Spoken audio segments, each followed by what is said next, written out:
makes Valentine's shine, and so does champagne or sparkling wines. Need a great idea? We'll help you pick. But hurry, because Friday is coming up quick. With the lowest prices for over 30 years and curbside pickup and delivery available, find what you love and love what you find this Valentine's Day. Only at Total Wine & More. Drink responsibly, B21. This is the story of the one who, as a maintenance specialist for a historic high-rise, knows that vintage charm historically needs constant attention. Which is why, when it's time to upgrade turn-of-the-century mechanicals, they turn to Grainger. With easy access to 1 million-plus products and the scale to deliver when and where you need them. The right tools and supplies are never far away.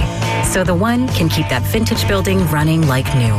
Call, click Grainger.com, or just stop by. Grainger, for the ones who get it done.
What's going on? 6 o'clock. Good morning from the 104.5 The Zone Studios. I am Robert Walsh. Ding dong, the witch is dead. The Philadelphia Eagles demolished the two-time defending champion Kansas City Chiefs to win Super Bowl 59, 40-22 in New Orleans. Jaylen Hurts named Super Bowl MVP, finishing 17 of 22 for 221 rather, 2 touchdowns and 1 interception, while adding another 76 yards and a score on the ground. It was a miserable night for his counterpart, Patrick Mahomes, who was sacked 6 times, recorded 3 turnovers as the Chiefs' hope of becoming the first team in Super Bowl history to three-peat went up in smokes. The Eagles were able to harass Mahomes without blitzing 0% of their plays, the 6th time that has happened in Super Bowl history. In other NFL news, the 49ers have granted Deebo Samuel and his agent, Tony Dandy, a permission to seek a trade partner for the wide receiver. This comes after Samuel asked San Francisco to trade him during the players' exit meeting after last season. Last season, Deebo played in 15 games, catching 51 balls for 670 yards and 3 touchdowns. For all your foundation repair and your waterproofing needs, you got to go to USSTN.com. Breaking news at once on your home for the Titans and the Vols. This is 104.5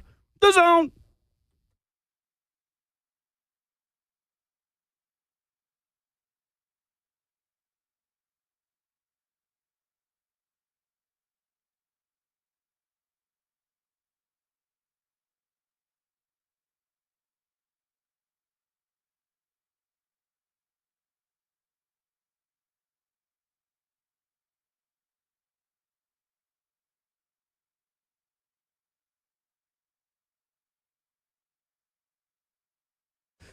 Kicking off a brand new week and kicking off the NFL offseason on your Monday morning. This is RKW, Ramon, Kayla, and Will. The Philadelphia Eagles win Super Bowl 59, bludgeoning the Kansas City Chiefs offensive line and making Patrick Mahomes look, well, like every quarterback not named Patrick Mahomes. We've got new buzz around the NFL Draft here in Nashville. We're trading back. Appears to be the latest rumor around the Tennessee Titans. Lots on that. Plus, your phone calls at 615-737-1045. Ramon Foster, Kayla Anderson, Will Bowling, Robert Walsh is our producer. Monday, February the 10th at NFL offseason means the Thursday 3 is over. And Kayla Anderson is on the walking pad to start the show this morning. Well, how are we doing? Good morning. I already got a 5-minute start. 9 calories burned so far at 6:03 this morning, folks. So go ahead and join in, and you can watch me on the F&M Bake Chat this morning. Maybe our YouTube numbers will go up even further today. You can guess the calories I will burn today, too, and maybe we'll give you a little something. So you're 5 minutes in. Is 9 calories burned already? I had 7 the last time I looked. It switches between steps, time, and calories. Got you. 9 calories, yes. 9 calories. I am at 9 calories. I think a better guess would be how many actual steps you take. Okay.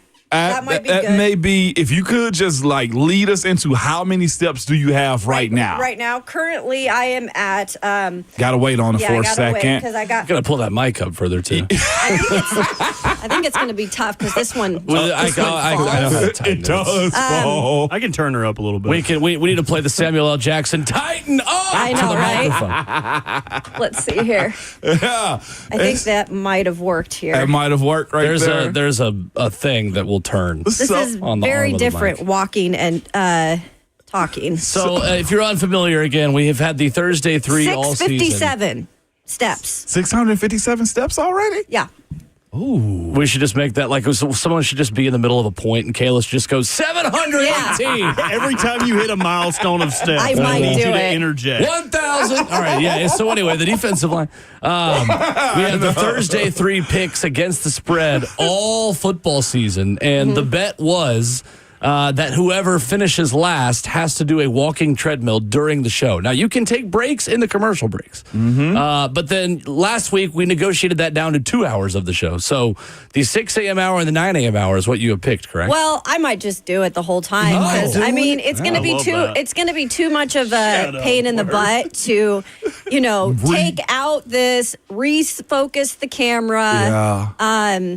So I might as well just Or just do it from 6 to... Do it the 6 and 7 a.m. 6 and 7. And then from 8 to 10, 7. we can just move it. We don't have to readjust it again. You're probably close to 750 steps now. So well. You can't be step First of all, watching. yeah. No, I'm not step watching. Let me talk to you about this. If I step watch, there could be a very big chance that I could have been on my deathbed 2 times this weekend. That's right. what? I What do told you Bert this mean? morning. What do you mean? My dog almost killed me this weekend. Your dog? Yeah. Red? He is so strong for being he's not a huge dog. He's a medium-sized He's a medium-sized dog. dog. A big medium is what Right. we would call him. But he's still young, and he saw these 2 dogs he'd never seen before in the neighborhood. It's like, you seeing your love of your life at some point, and nothing's going to hold you Is he back. getting frisky is what you're telling Dude, us. he ripped, and I'm pretty strong, grip. Yeah. He ripped so hard that he, drug me down the hill. And I just saw my life in slow motion because if I would have landed on the pavement, my head, I would have been a goner. But I let my shoulder hit and then my knees. Oh, my gosh. So I caught myself. But this morning, I'm very cautious because I'm all bruised up. I felt like I've been in a car accident. Damn, Kayla. I know. So cheers to that this morning. No cheers at this morning. Cheers to survival. So no step watching. Absolutely not, man. What was it? Red just needed somebody else to play with. Yeah, he That's needed crazy. some love in his life. Was it they were females, I'm guessing? Yeah. Oh, wow. Good for Red, man. I That's hear good, Nick. dog got to hunt, Kayla. I know. You got to learn I now. got to sacrifice my body. I had a dog do that to Keish one time. She was pregnant also. Oh, shoot. And that dog is no longer with us, okay? Not like that. All right. I should probably let I was him like, with damn, her. you put him down? Arm in the sky. Wow. Did not. But listen, if my wife had gone through a traumatic experience because Especially of him if you're pulling her to pregnant. the ground, that would have been the last of him. So But what you're telling me is you'd rather say whoa than sick 'em. yes, yes, 100%. In that though, we found a new owner for him, and he ended up good. going. It was a chocolate lab too. We ended up sending him to somebody that had a big farm, which is probably a whole lot better that's for what him. my dad They said need when he to killed my run. dogs too. That's what my dad said when he shot my dogs. It's okay. Dang. The farm in the sky. Yeah, they went to play. He has a Farm in the big, I'm sky, like, yeah. Dad, we have a farm. Why couldn't he stay? He went to a better farm. That's a son. tougher sell if you already have land. Hey, what do you mean? We live much on tougher a sell. farm. Yeah, no, but that was so I understand that, and his was just because I think I wasn't there. He was just trying to get over on her, but that's tough right there, Kayla. I know. So I'm even walking for y'all banged up today. Yeah, I know. Playing hurt, not injured. Yeah, playing hurt, not injured. There's a difference. That is a Exactly. big difference. Kayla is hurt, not injured this morning. I'll tell you somebody else who's hurt this morning. Uh-oh. Ooh, them Chiefs fans. Yeah, they Eagles are. 40, Chiefs 22. The Sad dynasty is over. Ding dong, the witch is dead. Yeah. Repeat did not happen. This one was never in doubt from the very beginning. From Cooper DeJean, who's not a safety, and his pick six that made it 17-0, then 24, then 31. It was never close. To be honest with you, one of the more boring Super Bowls, just in terms of all of it, the entire experience that we've had in quite some time.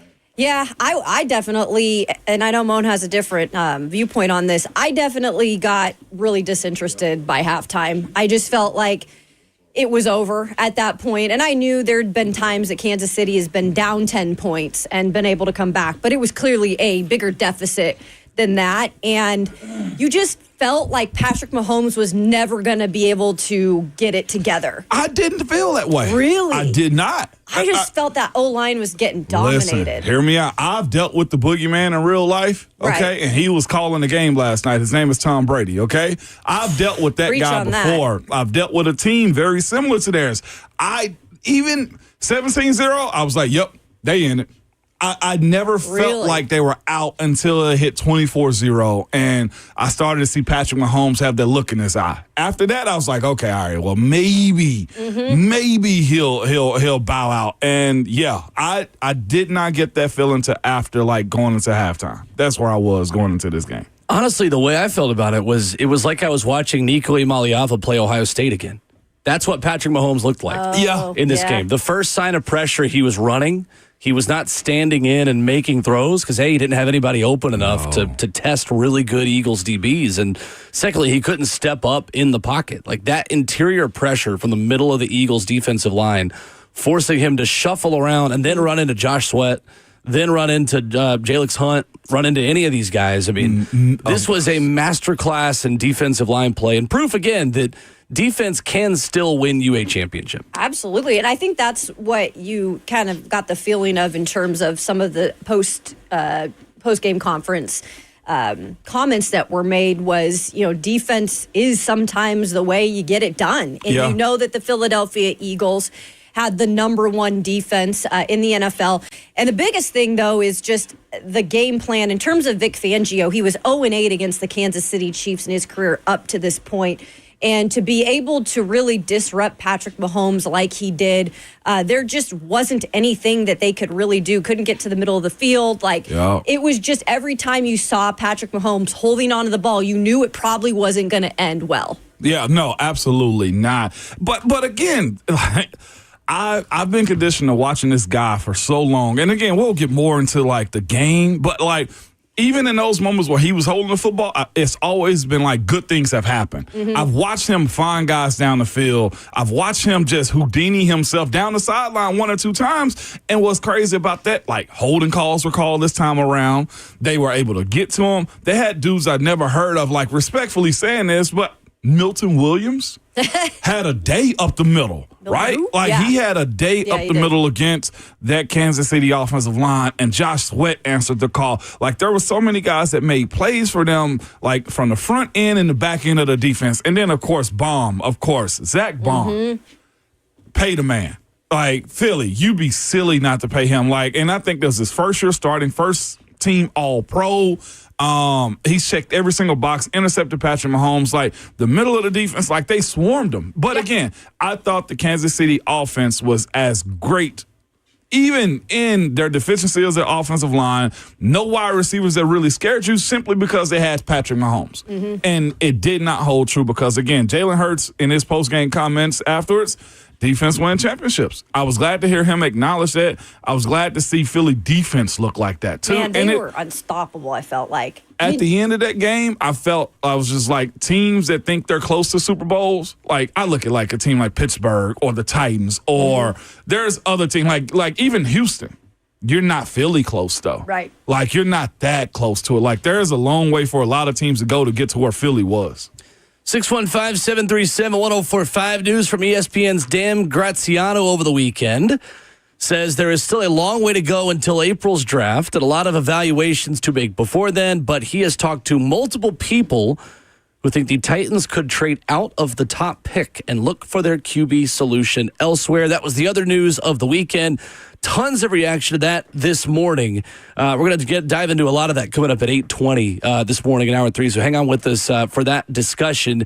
Plus, Stoney Kelley of Football and Other F Words going to stop by at 7:20 this morning and talk some NFL draft with us as well. But when we come back, there was one thing that stood out to me the most about Philadelphia's win over Kansas City. There was something that 5 quarterbacks had been a victim of in the history of the Super Bowl. None of them had ever won until last night and when Jaylen Hurts did it. And we'll talk about that coming up next.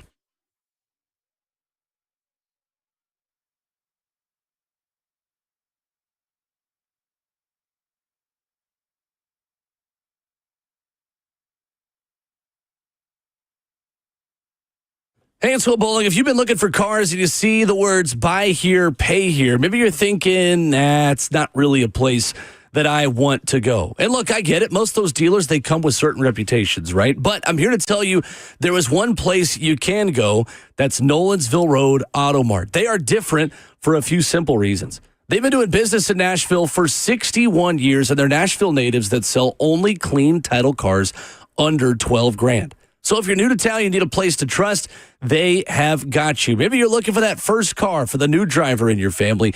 They can do that too. And don't take my word for it on its own. The Google reviews, they are excellent as well, and that is saying something for a car dealership. One location on Nolensville Road, close to Thompson Lane. They'll get you in and out in an hour or less. And the best part, they're the oldest buy here, pay here in Nashville, and they work with your financing if you've got it. 615-242-1279. Flexibility, transparency, and honesty. That's why I recommend Nolensville Road Auto Mart. Give them a call at 615-242-1279.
Monday morning, RKW kicking off your week and the NFL offseason.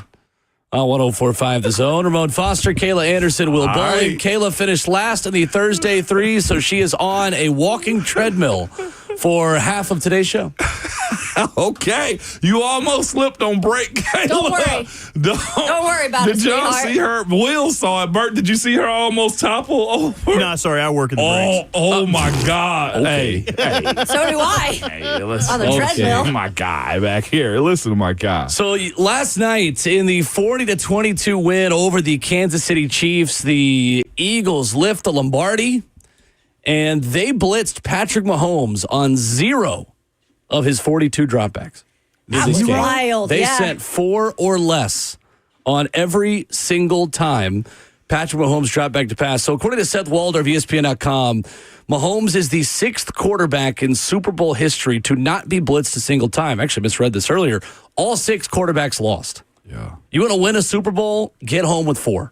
It is truly sometimes that simple. And as complicated as football is, it really is that simple. If you have got a defensive line that can do the kinds of things that Philadelphia did to Kansas City last night. It is. More folks in coverage mean like very dynamic quarterbacks like Patrick Mahomes. When you face a Tom Brady or Josh Allen or Lamar, well, Lamar's a real dual threat, so you really got to, really pay attention to him with his legs too. But like those guys that have like that reputation.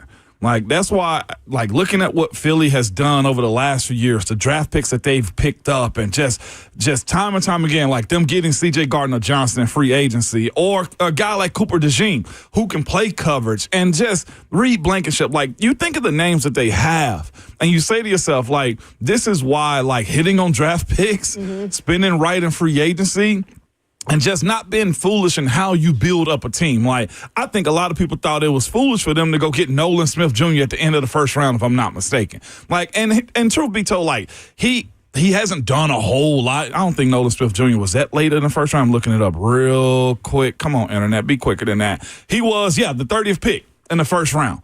So having a guy like him, going to get Jordan Davis, Jalen Carter, Georgia, I was just going to say. very plentiful and NFL caliber type of guys. But you sprinkle that in, man, with a lot of other like veteran guys like Brandon Graham coming back for the Super Bowl the way he did, and at least getting a rush on Patrick Mahomes.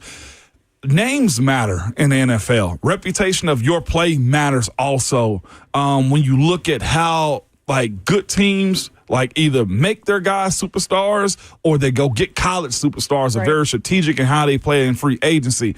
And it's for games like what happened last night. There was nothing that Kansas City offensive line could do when we've seen them, in my opinion, the entire year get by I'm talking about the harem, their chinny chin chin, right? And how that offensive line was put together.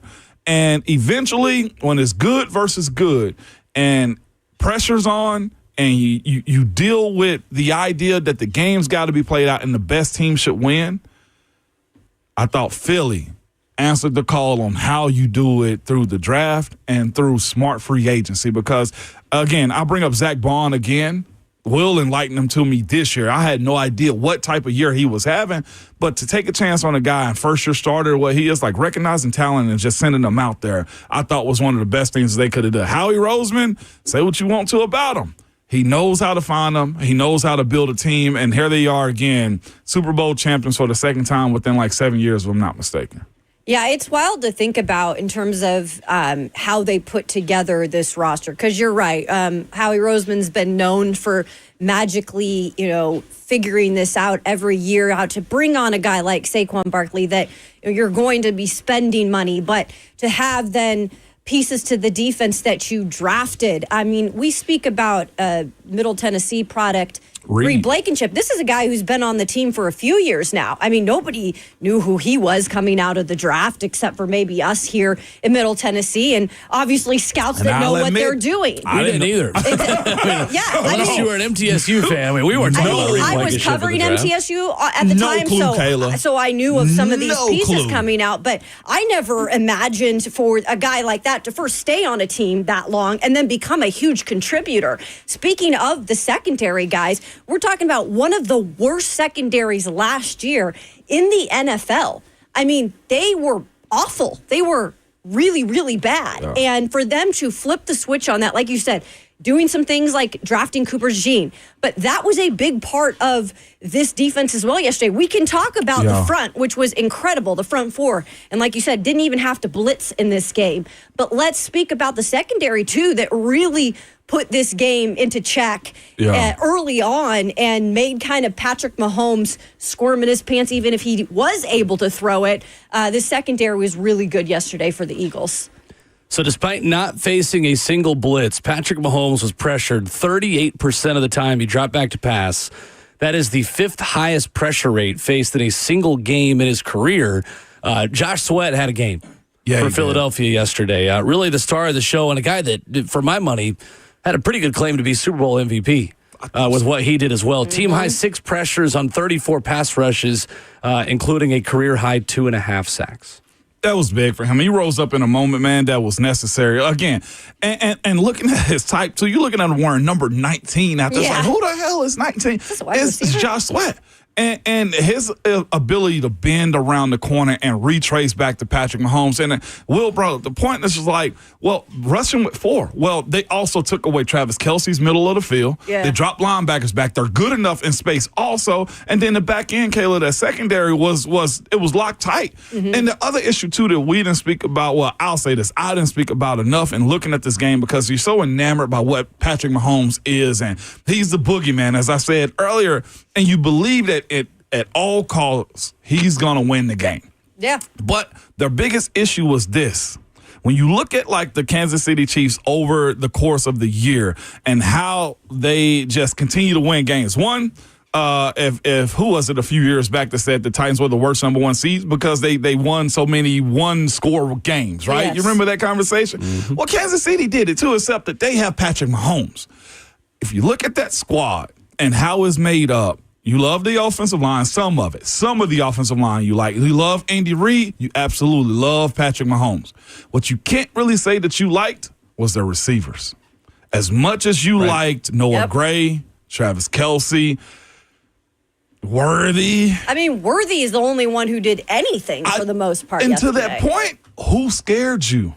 If you have that type of defense, and Philly, I think, knew they had that type. Sirianni, absolutely, I think, walked in there and said, "Yup, we got to do a whole lot to lose this football game," because getting over the top of that defense wasn't going to happen because they got speed. Quinyon Mitchell has a whole lot of speed. Like Reed Blankenship plays his, C.J. Gardner-Johnson plays, and they had the linebackers that play it too. When you look at what DeAndre Hopkins could have brought you, Travis Kelce, it was within 15 yards of the line of scrimmage. They'll give you that all day long. Mm-hmm. There was no deep threat other than the fact that you had to get Xavier Worthy down the field. And from that, Patrick Mahomes had to have protection. They literally broke him down, and that's where, again, the quarterback I play with, Ben Roethlisberger, always wanted weapons. Go get me another one. It's the way it sounded. Every single year it's like, we don't need to spend as much, capital on first and second round draft picks for you to get weapons. But when you look at what Patrick Mahomes capable of, every good and great quarterback, say what you want to about him, unless you have a system like what the Patriots had, right, where it was no flaws that were ever shown, you better go get you some weapons. And for all that to be said, and I don't want to go this route with him, but this is where it also, you side eye, okay, well, does Will Levis need a little bit more help? Or whoever the quarterback of the future is going to be here, you're nothing if you don't have X receivers. And that's what, Philly when it did and got with AJ. Like, I can go on, nobody from Kansas City scared you. And we talked about, Philadelphia all year. It was about Saquon Barkley, right? But it was. It wasn't really about him yesterday. It was about Jaylen Hurts, for the most part, doing enough and his receivers coming up in big moments downfield. And then you look on the other side, Isaiah Pacheco, after his injury this year, he pretty much disappeared. He was one of the best backs to start the season. And then after his injury, it was like, where did he go? It was Kareem Hunt who was actually doing most of the work. Mm-hmm. They don't even have I feel like they didn't even have a run game. Like, it was all based on exactly, like, put Patrick Mahomes in the position to either succeed or fail, and he clearly failed in that moment, and obviously the line had something to do with that. But you're right, Xavier Worthy was really the only guy that he could get any type of production out of, and honestly, that was too late in my eyes. He didn't get that. That was too late. And then you look at Travis Kelce, and I said this on Friday, guys, that had to be something in the game plan to shut Travis Kelce down because he has shined the biggest in the biggest games. It's just that when you think you they got couldn't him, get to him. It's just that when you think you got Kansas City, oh, here's Kelce. Right. And they, for the most part, made his life difficult, too. And look, Patrick Mahomes had one of those throws was awful to Kelce. But for the most part, he was invincible. Yeah, he was. Well, invisible, definitely invisible. Like invisible. Yeah, invisible. invisible. I said invincible. I got you. I know you walking and probably pacing a little bit. I'm already my pit's already sweating. So I was gonna say you walked in the break. If I take my shirt off at some point, then our ratings are gonna go through the roof. Okay, Kayla, don't do that. Hey, I'm okay, here for the ratings. I'm here for the show. Oh wow. Okay. You look we at the. did not solicit I can take my shirt off too. No, you let your hair down back there for the deposition after. That was not our idea. So starting after the 2020 draft, when Philly drafted Jaylen Hurts, they went on a heater in the NFL draft. And again, you talk about draft, develop, retain. You talk about building a championship roster. It's funny, even the draft they took Jaylen Hurts in was not a good one for Philadelphia because they took Jalen Reagor with the number 21 overall pick in 2020. But starting with the number 53 pick in 2020 with Jaylen Hurts, they found a contributor in their top 3 selections in each of the following drafts. 2021, they got Devontae Smith with the 10th overall pick. Landon Dickerson with the number 37 overall pick, and your guy, Milton Williams, who showed up last night with the number 73 overall pick. Again, then you add in guys like Zach McPherson, Kenneth Gainwell, Marlon Tuipulotu, Nashville product Jacoby Stevens. So some, filler roster guys there. But again, top 3 picks, hit. 2022, Jordan Davis with the 13th overall pick. Cam Jurgens with the number 51 overall pick, and Nakobe Dean with pick 83. Come on, man. Hit. 2023, Jalen Carter with the number 9 pick. Yep. Nolan Smith with the number 30 pick. Yep. Tyler Steen, who has to come in when Mekhi Becton gets hurt, does a job for them at right guard. You add in Sidney Brown with pick 66, Keely Ringo with pick 105. And then 2024, Quinyon Mitchell had a decent enough rookie season. Cooper DeJean, dog. Jalix Hunt showed up in some big moments. So your top 3 picks were all playing in a significant role in some capacity from the past 4 NFL drafts all last night. And that is how you win championships in the NFL. It literally is that simple. Draft good players and own the trenches, and you too can win a Lombardi. Yeah. What's crazy, other than Milton Williams, had 2 sacks last night, 1 development, right? Draft and develop. Like, sounds familiar with what really the Titans are putting it's out a there, slow right? process, right? Yeah. Also, it's a very slow process. It's 3 years since Milton Williams been drafted, correct, Will? If I'm not mistaken, 3 or 4 or whatever. That's correct. 2021. And like we're just now hearing about him. Sure. Like, and here he is now and has become a Super Bowl. Like, he's a name now in this league if he continues on with what he's been doing. The other thing too, when we're talking about this draft pick, these draft picks that Philly has had too, most of them except for Milton Williams top 100s. For the most part, Will, you went first 3 rounds, you gotta hit on those guys. You have to hit on those guys. Right. And on top of that too, what they did, in my opinion, you got to commend Philly, and it's in hindsight for sure, but they didn't care what you thought of their draft picks. It's something that I admire about them. I was literally just going to point that out, specifically Georgia players. And not just him, but Devontae Smith. I mean, a slight guy. Yeah, and then I think Quinyon Mitchell's in that conversation. Cooper DeJean's in that conversation. Yep. What do you do? And Jordan Davis was dominant, right? It's not like it was a surprise for him. But, like, go for what you want your team to look like. Well, and don't draft based on need. Out of the last 3 years, the Philadelphia Eagles had 10 picks in the top 100. They used 7 of those on defensive players. Stop. 7 of their last picks in the top 100, the last 3 NFL drafts. The 3 players who were not defensive players, offensive linemen. Cam Jurgens, Tyler Steen, that's it. So 2. So again, your top 100 picks that you've made, DBs in last year, Quinyon Mitchell and Cooper DeJean, defensive lineman Jalix Hunt. In 2023, D lineman Jalen Carter, outside linebacker Nolan Smith, O lineman Tyler Steen, and then your other O lineman you've taken in the top 100 picks the last 3 years is Cam Jurgens. Right. Like, And but that's the thing with the Titans, though, and I think that's what people will kind of scrutinize if they do go that route in terms of drafting Abdul Carter. I think a lot of people would like to see that, especially if they traded down a few spots and were able to still get Abdul Carter. That's kind of a win-win. But I do feel like because this offense has struggled for so long here, and you haven't had the quarterback of the future, like Jaylen Hurts, love him or not, he still is a viable enough quarterback to get the job done. I mean, he's been to 2 Super Bowls in the last few years and just won one. So the thing is you're trying to make up so much ground here that if you go defensive heavy in this draft, as much as I think that might be the plan in the future to get some key spots, I think people are going to be mad because it is such a patient waiting game now. But you see the other teams that have been able to do that. Kansas City's done that too with some of their draft picks in terms of not having the splash, they're not going out there and getting wide receivers and tight ends all the time. That's something they're going to have to fix. But there's a comment in the chat from when Will said it's literally that simple from Caples.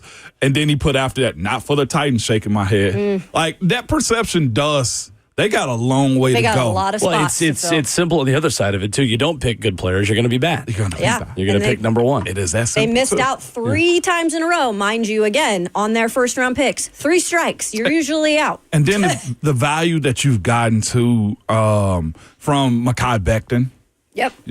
I'm talking about $2.5 million, whatever it was for him. Just finding a spot for him on the field. To be washed up. And then, of course, Mailata on the at the left tackle spot. Right. Like, that is huge. And I'm not going to act like Lane Johnson's not their right tackle. And that's the other issue too. And we hadn't said, and I'm gonna go ahead and say it right here too. The issue that the Titans have on the offensive line also is there's no Lane Johnson type here that should still be playing in Tennessee. And when I say that, I mean this.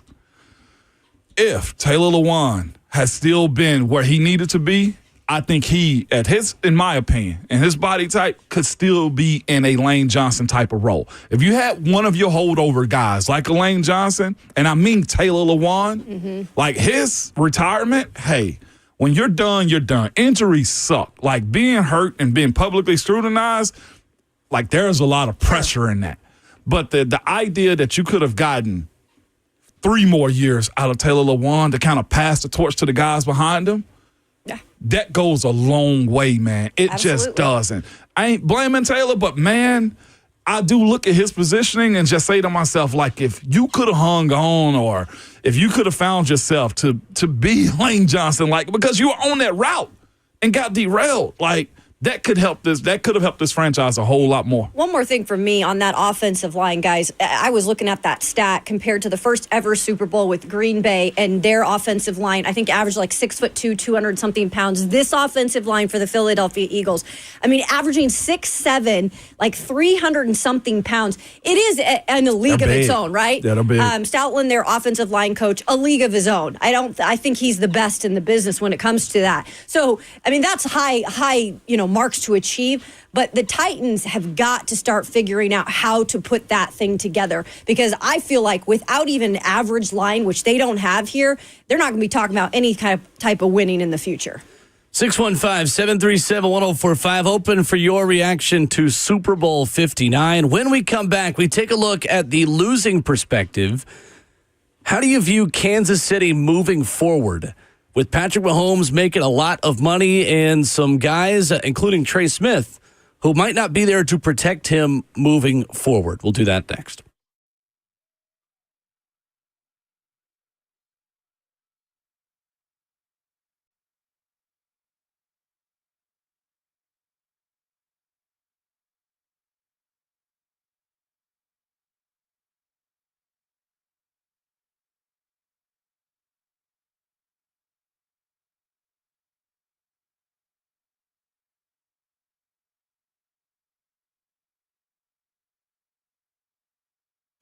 What's up? It's Will Bowling, and I want to update you with some exciting news from my friends at Brentwood Hearing Center, who is always committed to providing patients with the most recent hearing device technology.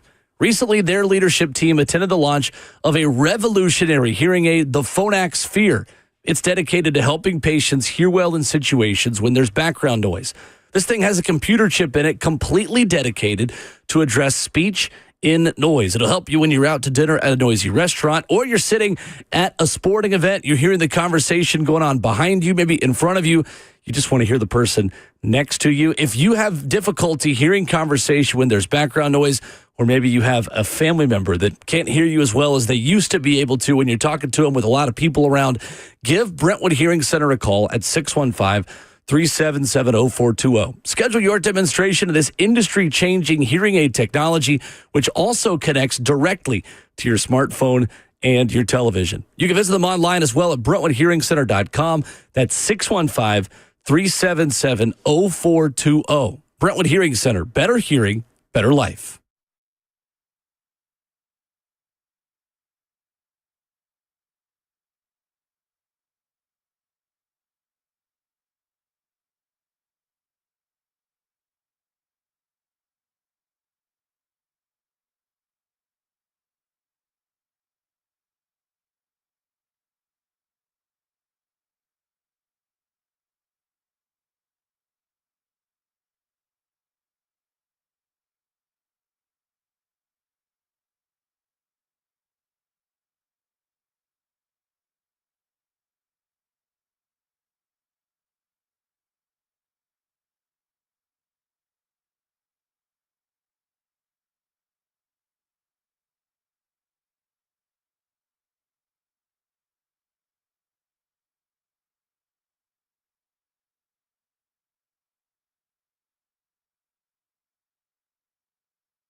RKW 104.5, The Zone continues. Wrap it up hour 1, 615-737-1045. Kayla on the walking treadmill. Punching Somebody the air. wanted Losing to the bet in know the Thursday 3 this how morning. many steps. So I'll give you Can an let me guess. update here Let in me a guess. second. Go ahead, guess.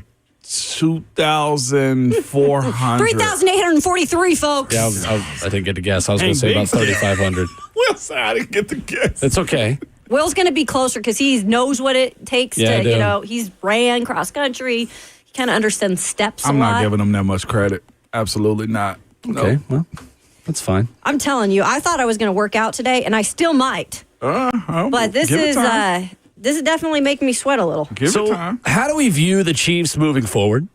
Because they could not protect Patrick Mahomes last night. And the last time that happened in a Super Bowl, they bought an offensive line the following offseason. They brought in Joe Tooney. They brought in Andrew Wiley. They drafted Creed Humphrey. They drafted Trey Smith. Well, Trey Smith is probably out. Creed Humphrey is making big-time money to play center. And it's going to be harder to surround Patrick Mahomes with good players. How do you view that moving forward? Has their dynasty peaked in Kansas City? I do for a little while, yeah. I think we'll get a more mature Patrick Mahomes. He said it after games, refine his playing technique and, add a little bit more fire on it. But in an immediate future, Buffalo's got a better offensive line. So will the Ravens. The Ravens finished a whole lot better this year on the offensive line side of things. Bert might tell me different, but that's why I think I am on that one. I think the receivers that Buffalo has and Baltimore moving forward, I just think the road has gotten a little bit tighter for Kansas City. And also this too, if I think what will happen also is other teams will build up their defense to try to attack Kansas City the way they did at this point. So for me, even though Vegas said they're tied for where it's supposed to repeat going to the Super Bowl or the odds favorites right now, I view this situation as saying I think the Kansas City Chiefs are third on the AFC side of things moving forward into 25. Yeah, I look at it as we'll see, right? I mean, no one's getting younger. Patrick Mahomes isn't getting younger. Travis Kelce isn't getting younger. Andy Reid, at some point – he's committed going to next year. And he is committed to next year, and Travis Kelce as well. But I look at it as there is a lot of work that still needs to continue to be done at Kansas City. You mentioned the O-line. Will, I think they still need to continue to focus on getting Patrick Mahomes as many weapons as possible.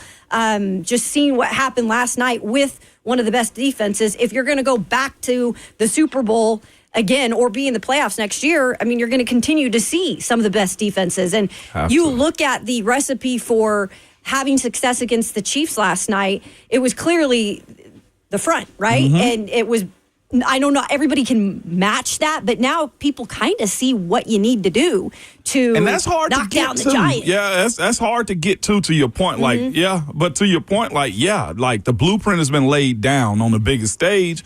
And it's a copycat league, to your point. Yeah, and I still think that they can get back to the playoffs and maybe the Super Bowl here in the next couple of years, but it's not, I guess it's not a for sure thing for me anymore because it was all about, well, until they don't do it, we're going to give them the benefit of the doubt. How many times have we said that? Well, until Patrick Mahomes doesn't do it, and there was a lot riding on this year. I mean, a three-peat, it doesn't happen very often in sports in general.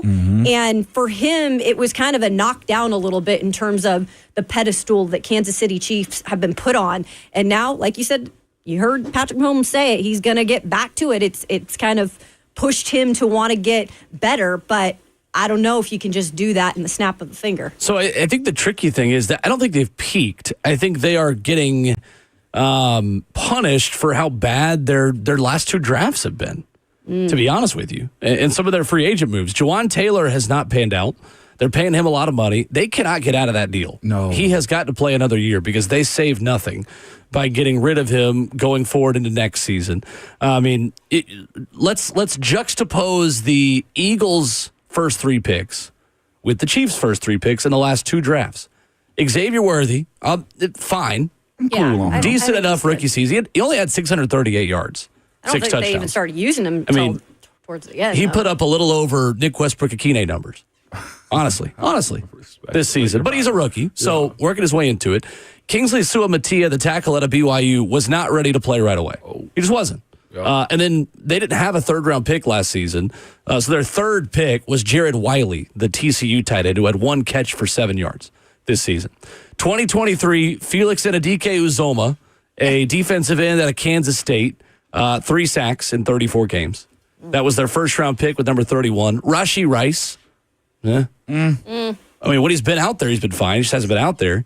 And then Wanya Morris, tackle out of Oklahoma in the 3rd round. So that is enough. Your margin for error is so thin when you are paying your quarterback as much money as they are, and you're paying your defensive lineman as much money as they are, and Chris Jones. You don't have a lot of margin for error to miss on that many top 100 picks. And they have, and this was the consequence of it. This is also the other side of like the way the NFL should the way the NFL operates too.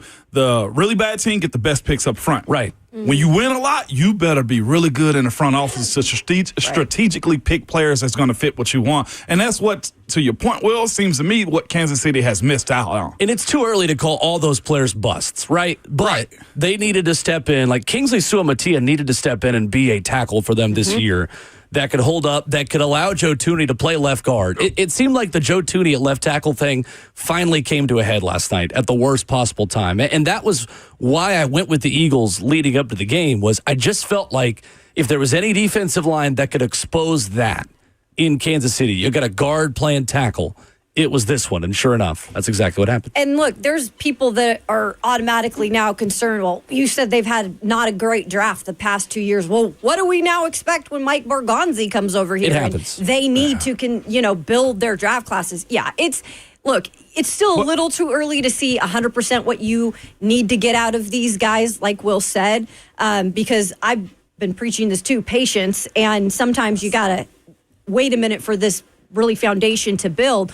But you got to give Borgonzi and company a chance here. But this is also the way the draft is made up in the NFL. The best teams pick last, and by that time you're depleted of talent at that point, especially when you're trying to pick on the back end of the first round. What's their first round? Yeah, usually like 20-something. 30, 31, 32. Yeah, I guess that's what you're picking from when you're trying to find like high value at those picks. And when you're under the veil of Patrick Mahomes, like, you'll just, we'll take him, is what you say in those moments. I think the takeaway is not this organization and Mike Borgonzi doesn't know how to draft. I think it's that even the best organizations have some duds. Issues, yeah. And unfortunately for Kansas City on offense, they have had more duds than they were able to handle. But they still have their quarterback usually, right? And that's the guy who's always been able to rise. Unfortunately, in this situation, he wasn't.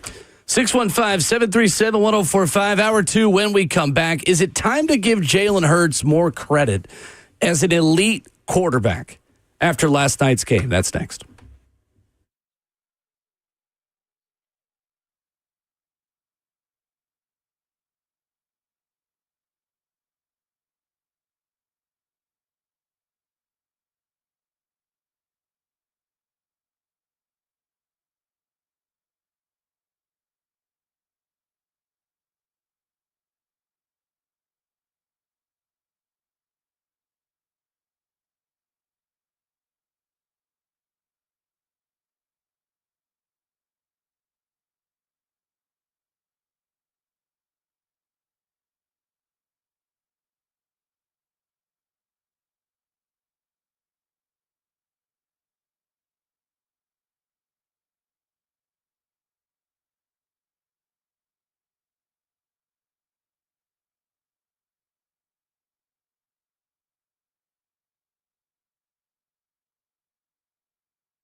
What's going on? 7:01. Good morning from the 104.5 The Zone Studios. I am Robert Walsh. The Philadelphia Eagles demolished the two-time defending champion Kansas City Chiefs to win Super Bowl 59 40-22 in New Orleans. Jaylen Hurts was named your Super Bowl MVP, finishing 17 of 22 for 221 yards, 2 touchdowns, and an interception, adding another 76 yards and a score on the ground. But it was a miserable night for his counterpart, Patrick Mahomes, who was sacked 6 times, recorded 3 turnovers as the Chiefs' hopes of becoming the first team in Super Bowl history to three-peat went up in smoke. The Eagles were able to harass Mahomes while blitzing 0% of their plays, the 6th time that has happened in Super Bowl history. In other NFL news, the 49ers have granted Deebo Samuel permission to find a trade partner for a wide receiver. This comes after Samuel asked San Francisco to trade him during the players' exit meetings after the season. Last season, Deebo played in 15 games, catching 51 balls for 670 yards and 3 touchdowns. For all your foundation repair and your waterproofing needs, you got to go to USSTN.com.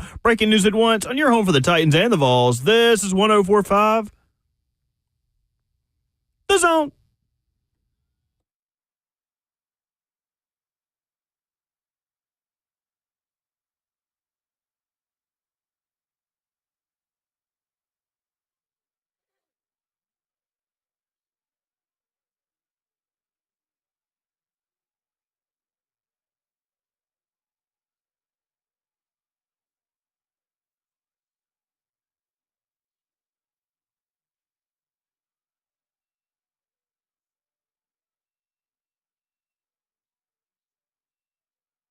RKW on 104.5 The Zone rolls into the 7 a.m. hour on the first day of the NFL offseason.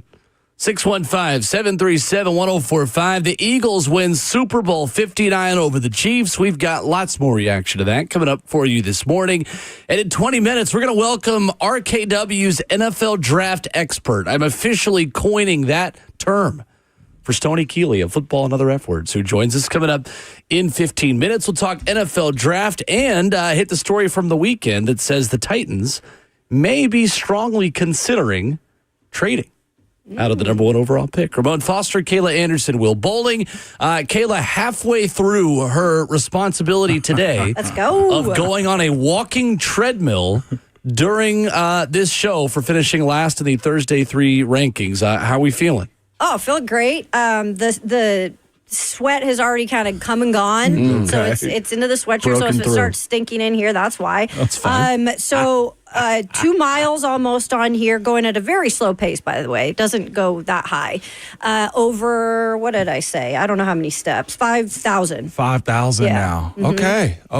So 5,000 steps in an hour. So I'm gonna go at the end of this. Will, Bert. By the end of the 7 o'clock? By the end of the 7, let's go 12,200. Look at you doing basic Look math. at you. 12,200. Superstar, math superstar. It's just, my How Ripley- fast can this go? Let's my see. Ripley- Pretty daggum fast. Now she's I was speeding going to up. say, let's not test it during You the can segment. definitely run on it. Kayla is now running. Goes up to 4. I heard the foot slip right there. Don't look over here. Don't be a hero. I have large strides, so that's just me. Like, I'll almost kill myself on my Peloton at All home. right. That's aggressive. Okay. Anyway. I don't want to distract everybody, so let me just turn that down a little. You hear but you said I had no idea International Recording Artist The Weeknd had some NFL news. You said coming into it, The Weeknd? Yeah, The Weeknd. Oh, my. You said The Weeknd was reporting that the Titans were going to trade back. Do your tease again. What'd you say? Yeah. I said there was a story over the weekend. I thought you said, that's my fault. I thought you said there was a story. I thought. The I could've Weeknd was said it wrong. report. I'll have to pull the audio. I say things Hold on. wrong all the time. The Weeknd is making a comeback, though. I was assuming The Weeknd was was at the reporting. Grammys. I was like, dadgum, when The Weeknd get in with Ian Rappaport? Nobody? All right, that's fine. We're all still tipsy from The Weeknd. I appreciate you guys coming out. 22 Eagles over the Chiefs. I feel like Jaylen Hurts doesn't get enough credit. He has now played in 2 Super Bowls, and he has been nearly flawless in 2 Super Bowls. Really, the one pick last night, his only big mistake that he made in the entire game. It was good. He was strategic. To me, and you talking about getting enough credit, like I don't think he's getting enough like credit for being an elite decision maker too.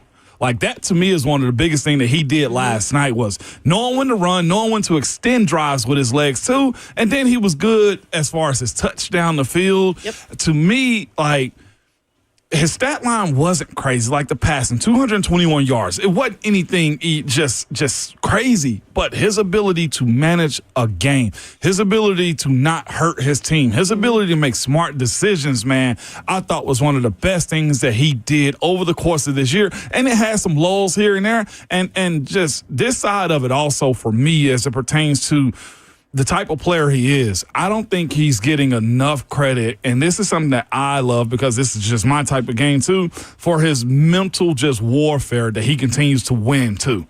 Like it was, who was it last night that walked up to him after the game? I almost Graham. slipped off the treadmill. See what I'm saying? Like, well, I'm like a hand person, so I just hit my wire and it just went out. And I can't hear you guys when I do that. Yeah, Sorry. Either way. But Brandon Graham came up to him last night during his post-game interview and was just like, tell him, let him know, like you get him off your back right now. And his just stoic look that he has of just being a mental giant, I thought deserves a whole lot of credit too, because Philly's not an easy place to play, and we know that from everything we hear about him. And I thought he conquered a lot last night on top of winning MVP and on top of winning the Super Bowl.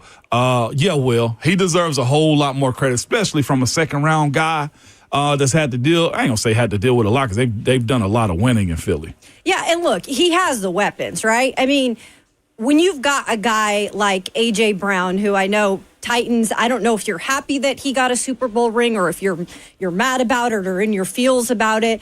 But regardless, he's one of the better wide receivers in the league. And you've got Smith on the other side. You've got Devontae, yep. Right? You've got Saquon, who's helped you all season. Really, Jaylen Hurts, in terms of his season production, the numbers, guys, I mean, he completed 68.7% of his passes, only 2,903 yards. So it's not like he was tearing it up, right? 18 touchdowns, but it's because he had the help of Saquon. But I'll give him a lot of credit. When it was his time to shine on the biggest stage against the biggest quarterback in terms of what he's done lately in the league, Jaylen Hurts was able to do that. And I agree. He was able to use his legs, right? He had over 70 yards on the ground. We remember Jaylen Hurts for a guy who's a mobile quarterback, and he was able to show that last night as well. It was kind of like Mahomes didn't shine, Jaylen did, and that was also a difference maker in this game. Jaylen didn't hurt his team. Mahomes did. I mean, like you said, one interception. It wasn't as costly, though. He is also getting to the point where he is in the Cam Newton discussion of best red zone threats in the history of football. Because inside the 5-yard line and inside the 1-yard line, Jaylen Hurts is automatic. I mean, people, I think, don't understand how unique the tush push and the brotherly shove. And I know we're all tired of it, but like Buffalo did that 4 times to Kansas City, and I think they converted it once. One time.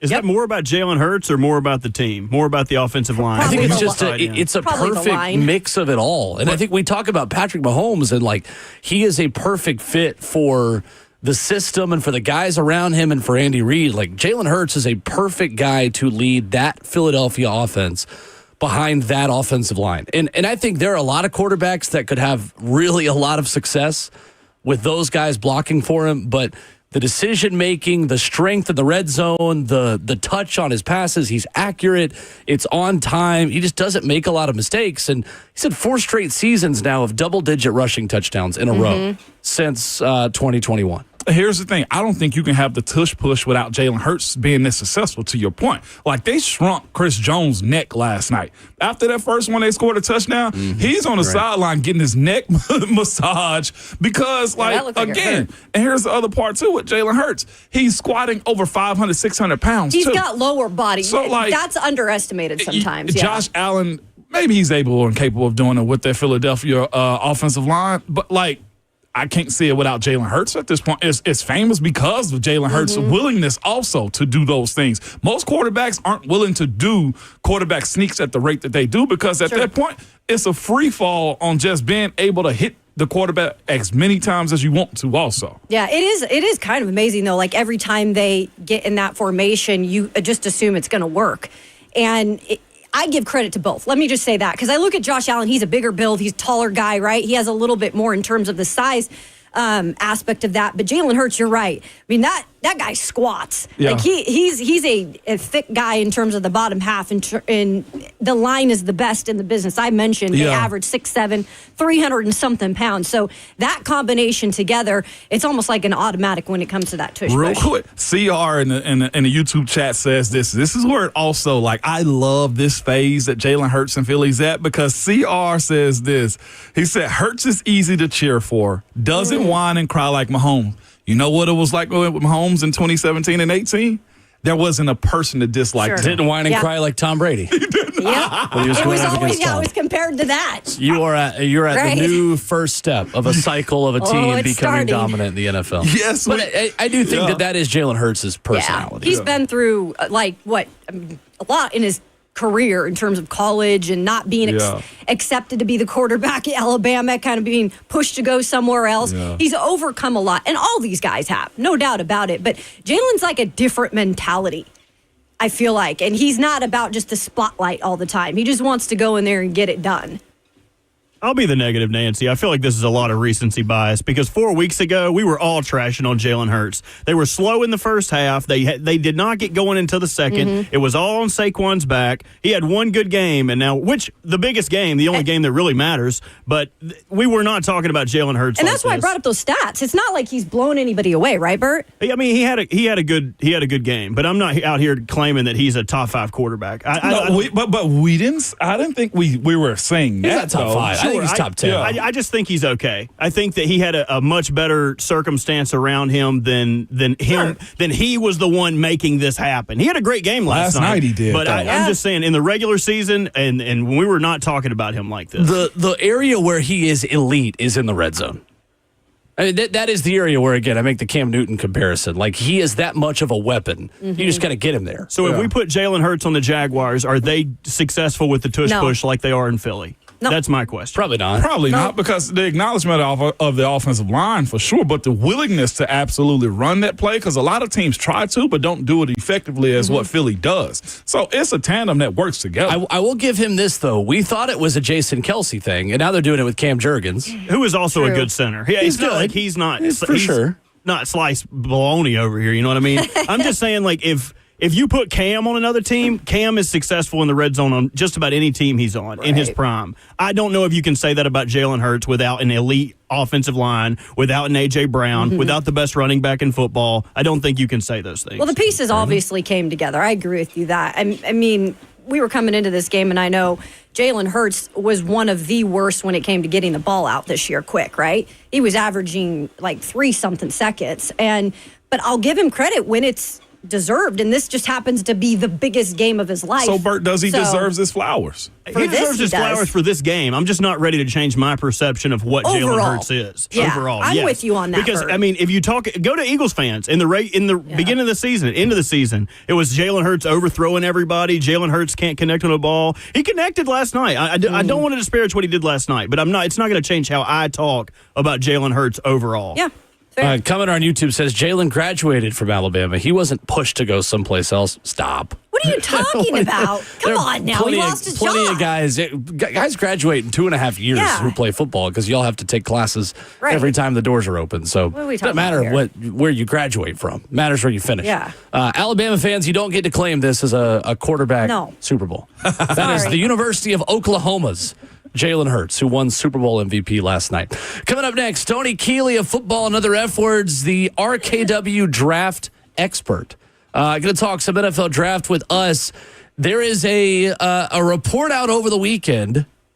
I chose my words carefully, not from the weekend, over the weekend, about the Titans looking to trade back. We'll talk about that with him. We'll take a look at some of the players at the top of the board, including the one last night from Philadelphia who tweeted defense wins championships in Abdul Carter. All that and more coming up next.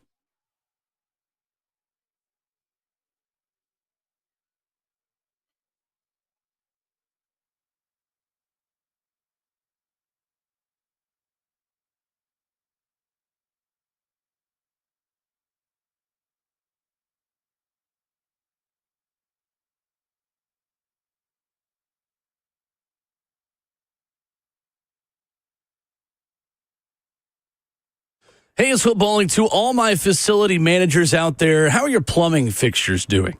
Do you have any clogs in a sink or two? Maybe there is an annoying leak, inconsistent hot water when you need it the most. I'm probably bringing up some things that have been maybe at the bottom of your to-do list for a little while. Well, hey, no matter your plumbing problem, the team at Lee Company is here to help. For over 80 years, their expert technicians have been here to make your life easier, and they also keep your place of business running efficiently. Available 24/7, 365. You got to call Lee Company today at 615-567-1000 or contact them online at leecompany.com. Again, 24/7, 365. A problem pops up. Remember this number with Lee Company, 615-567-1000 or online at leecompany.com. That's Lee Company, all you need.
RKW on 104.5 The Zone continues on this Monday morning. Ramon Foster, Kayla Anderson, and Will Bowling with Robert Walsh at the controls.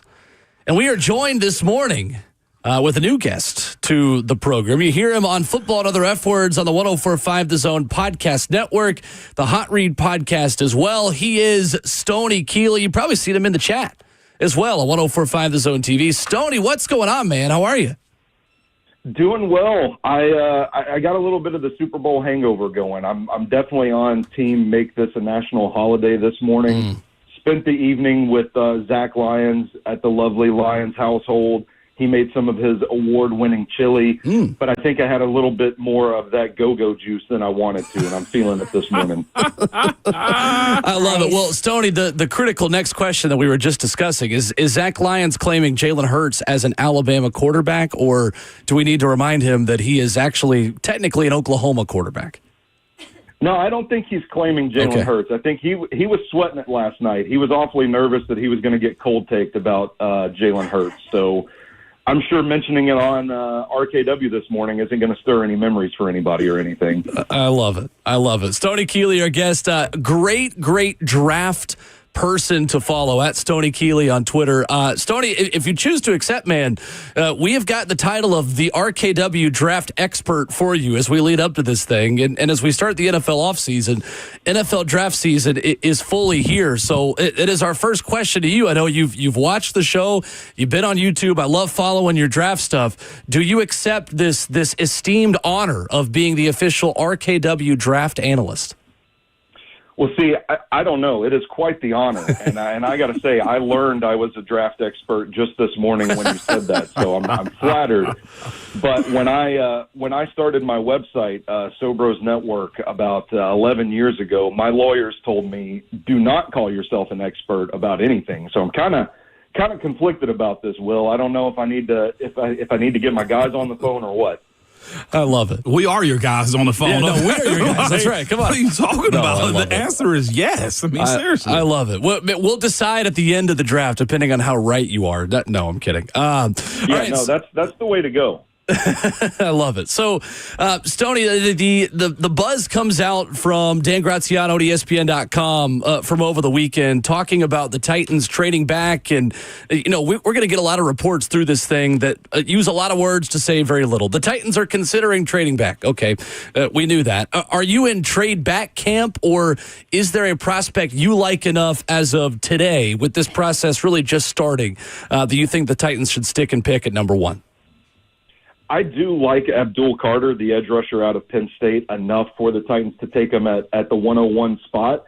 I don't know how they feel about him inside the building. I think Travis Hunter is another generational talent that you could add at a number of spots and help this team. Both of the quarterbacks, while I think they are better than the draft media is giving them credit for right now, I don't know that they're going to fall in love with either of those guys. So I think there is some flexibility.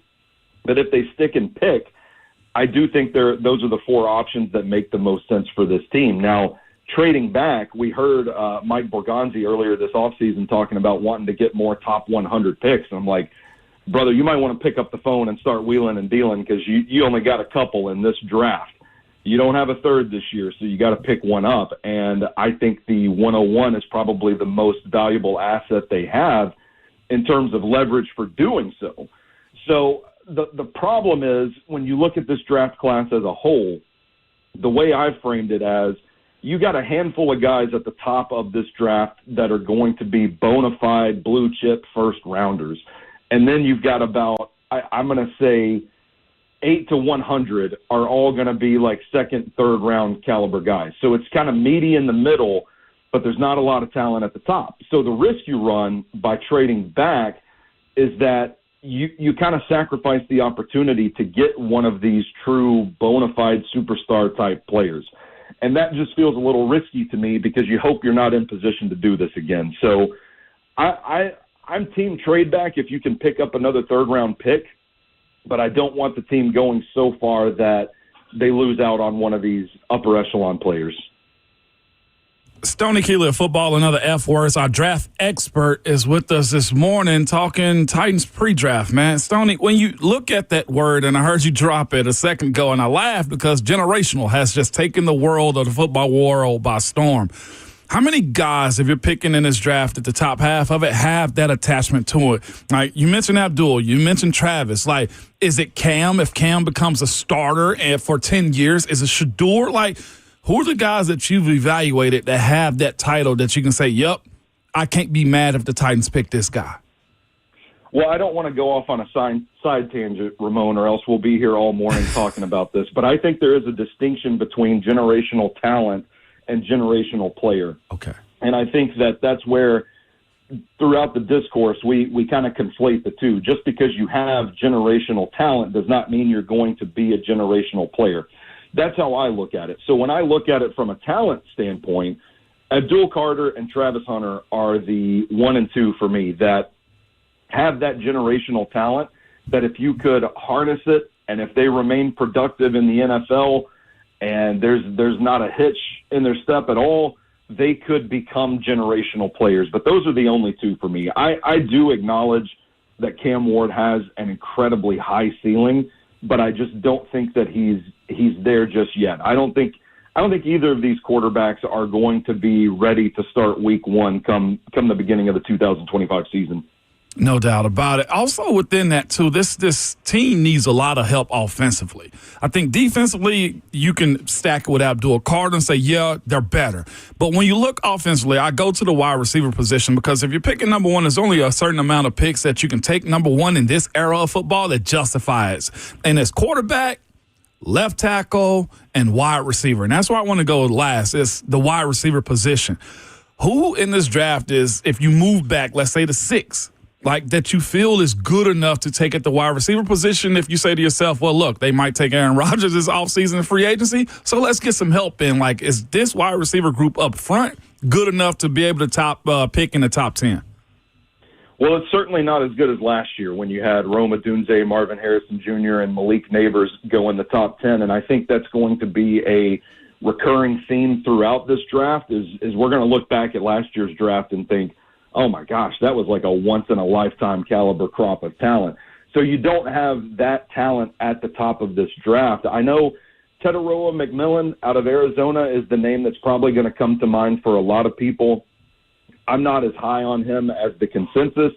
I get the range, the catch radius, catching outside his frame, strong hands, that sort of thing. But I think he struggles to really separate. I think his biggest plays come when he's already wide open in that Arizona offense.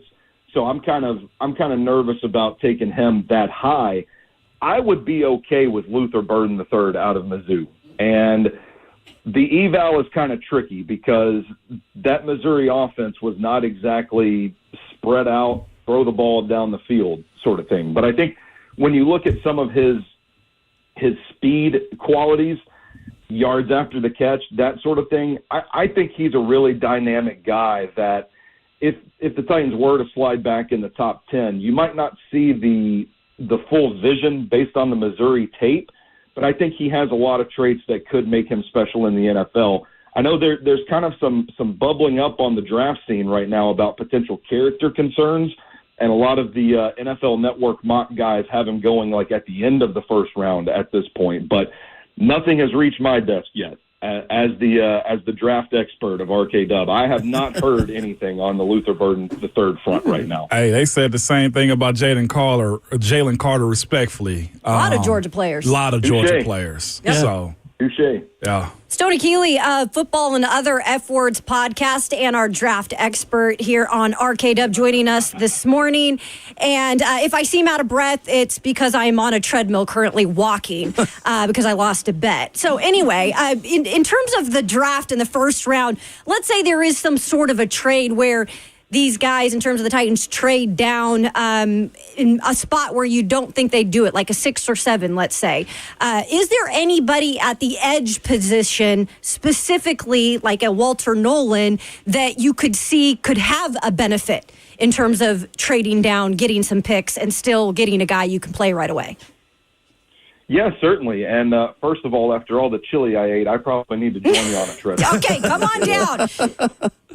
But I think if you slide down even to 6 or 7, specifically looking at the edge position, I think that's where you start getting into the questions, or you start getting into the guys that have questions. James Pierce Jr. immediately comes to mind out of Tennessee.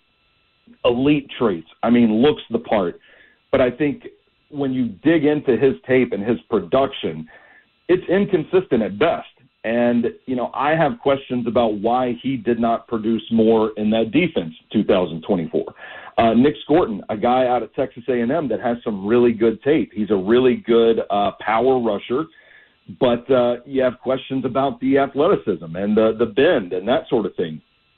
Is the top 10 too early to take Mike Green out of Marshall, a guy that does have a lot of explosiveness, some speed, a little bit of power in that frame. He's bulked up, but you do worry about his slight sort of build. So I think it's just, for me, it's tricky to go from, you could have Abdul Carter right there at the top of this draft, to slide just a few spots down, and now you're looking at, well, he's got to overcome this before he can be a pro, and that's where it's a little tricky to me at the edge position. So if they were to stick in the top 10, I think somewhere like wide receiver, maybe even tight end from Tyler Warren out of Penn State, or maybe the offensive tackle crop is somewhere that they could go to, because I think you're going to see a canyon between Abdul Carter being drafted and the second edge rusher off the board.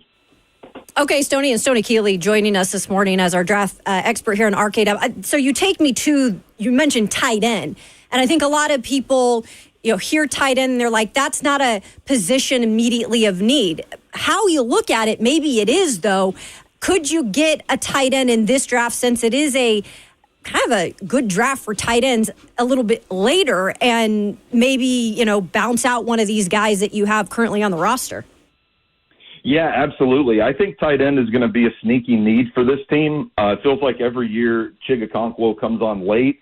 I don't know how you tap into that and make it happen for the entire season with him. I think they could potentially look to upgrade from the Josh Wiley spot. And then you had Nick Vanette, the blocking tight end. They had a little bit of everything in that tight end core, but I don't know that it is up to standard when you look at the talent that is going to be available for a potential upgrade. I like Tyler Warren quite a bit. He's a really fun prospect to watch. Penn State's offense kind of went through him. But you bring up a great point, Kayla, that this is a really deep tight end class where you can kind of pick your flavor. And we saw that last week or a couple of weeks ago at this point down in Mobile at the Senior Bowl. A guy like Gavin Bartholomew out of Pittsburgh offers a lot of value, relentless feet, and that comes in drive and blocking and foot speed and getting out on his route. I mean, this is a pretty deep class that's going to have some intriguing day 3 options. Stoney Kelley of Football and Other F Words, our guest this morning on Ramon, Kayla, and Will. You can subscribe to that podcast wherever you download podcasts on the 104.5 The Zone podcast network.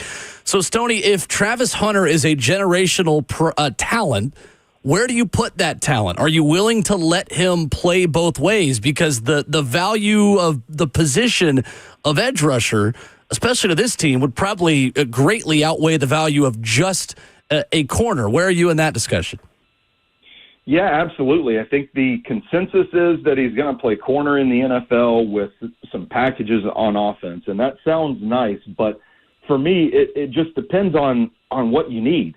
It depends on where the team is at, and personally, from what I've watched, I haven't wrapped up Travis Hunter. I still want to watch a couple more games of his, but from where I'm at, I think he has the talent to play wide receiver in the NFL and kind of be that Z receiver that you move around the formation and you just try to get the ball in his hands so that he can make some magic after the catch.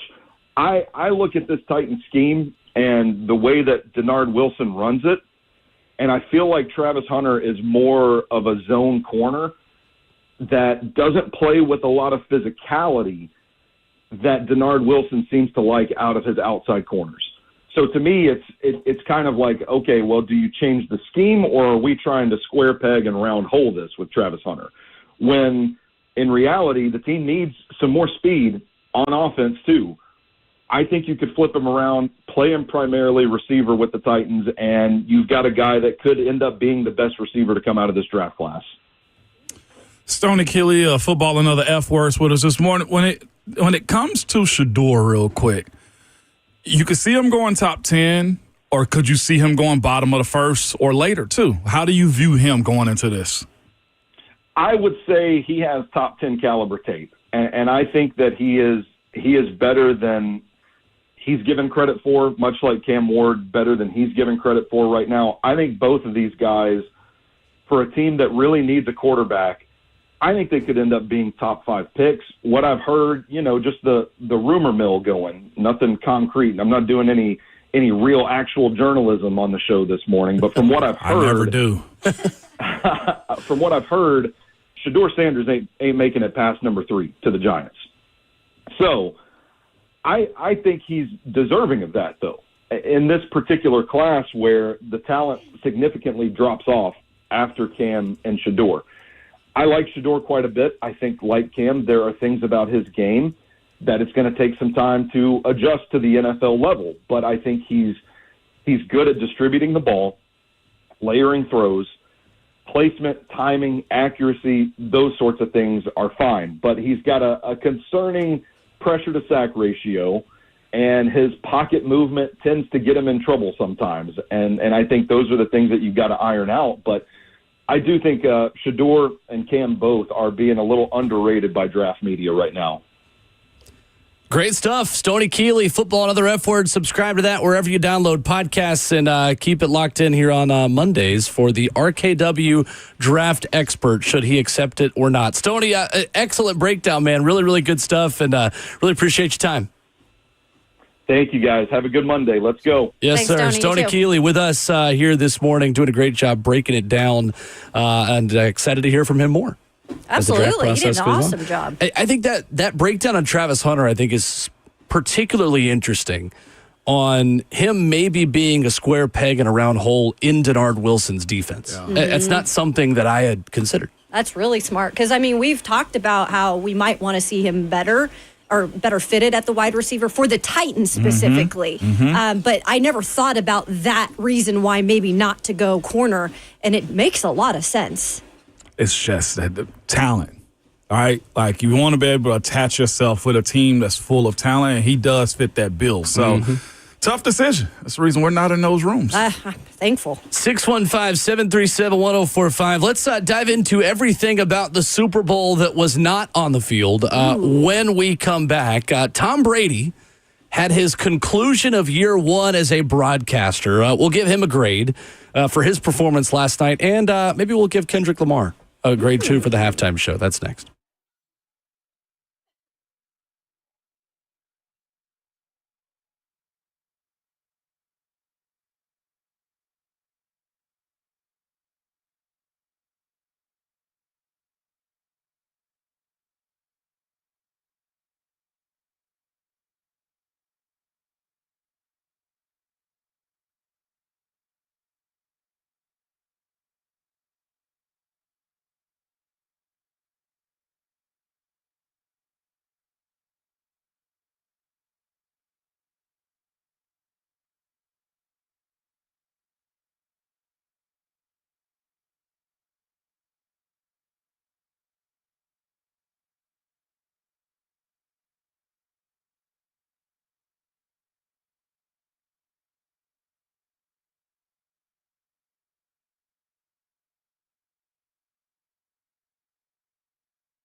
Hey, if you've been living in Nashville for a while or just moved here recently, we have so many choices here.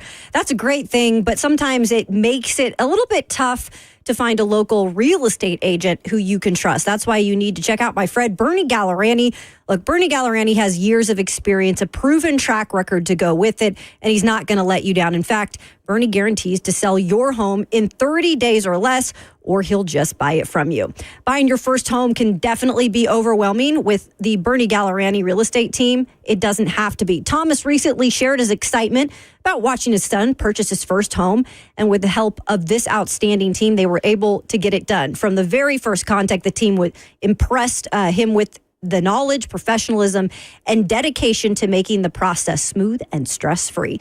Bernie is the only real estate agent in Nashville recommended by Barbara Corcoran of Shark Tank, and the only agent I would trust to sell my home. So give Bernie a call on his cell phone, 615-428-2644. That's 615-428-2644, or go to BernieGallerani.com.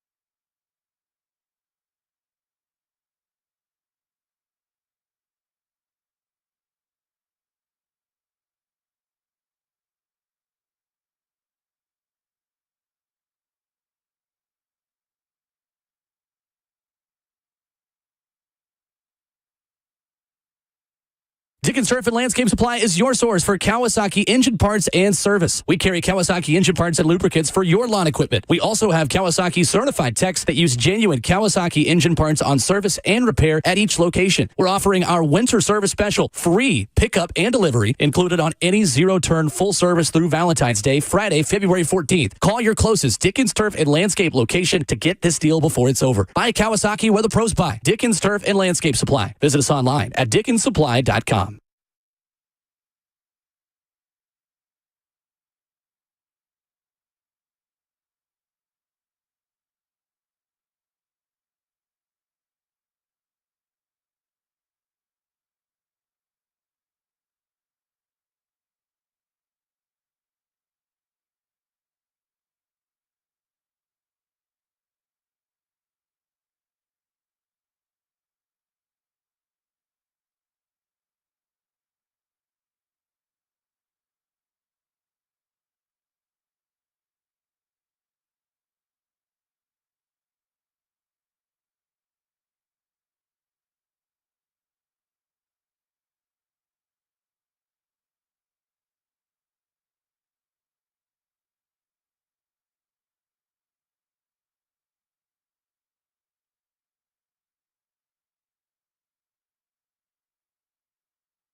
RKW 104.5 The Zone, wrapping up the first half of the show, and Kayla Anderson is running on a treadmill. I'm going to run. You have to go out with a sprint.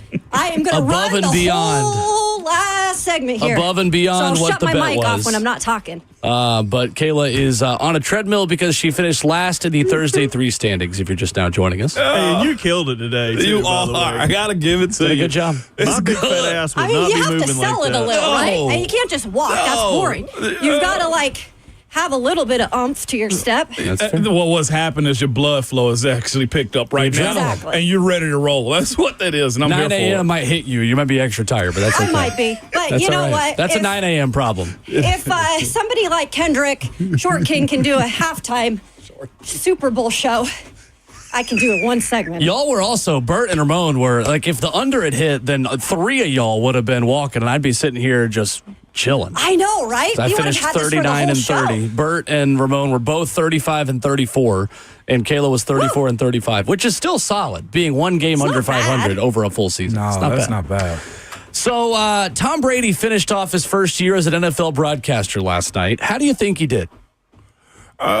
He was trying to be Tom Brady, the expert. I felt like a little bit too much at times. And that's what he's supposed. I thought you fell off for a second, Kayla. Kayla just disappeared. Lord, I thought she fell off. I keep getting my headphones out. Sorry. Yeah, you got to swing your hands when you run. That's what happens. Well, I'm a big hand. Like I will can literally teach knock form someone later. out. It's one of the only things I know as an expert. Anyway, continue. Tom did what a rookie's supposed to do, fall back on this initial knowledge and not doing, I thought at times, and my wife even brought this up too, he did that back in my day a whole lot, and I think he did that over the course of the year, and you expect that from a guy like Tom for the most part. Instead of just being generals like in this situation, he made it, and maybe the network wanted that from him too. Hey, when I played, we did this in this situation. And he's in a position to where we want to hear him, but we want to hear the game and give a real breakdown instead of giving scenarios time and time again, because we've seen what happened.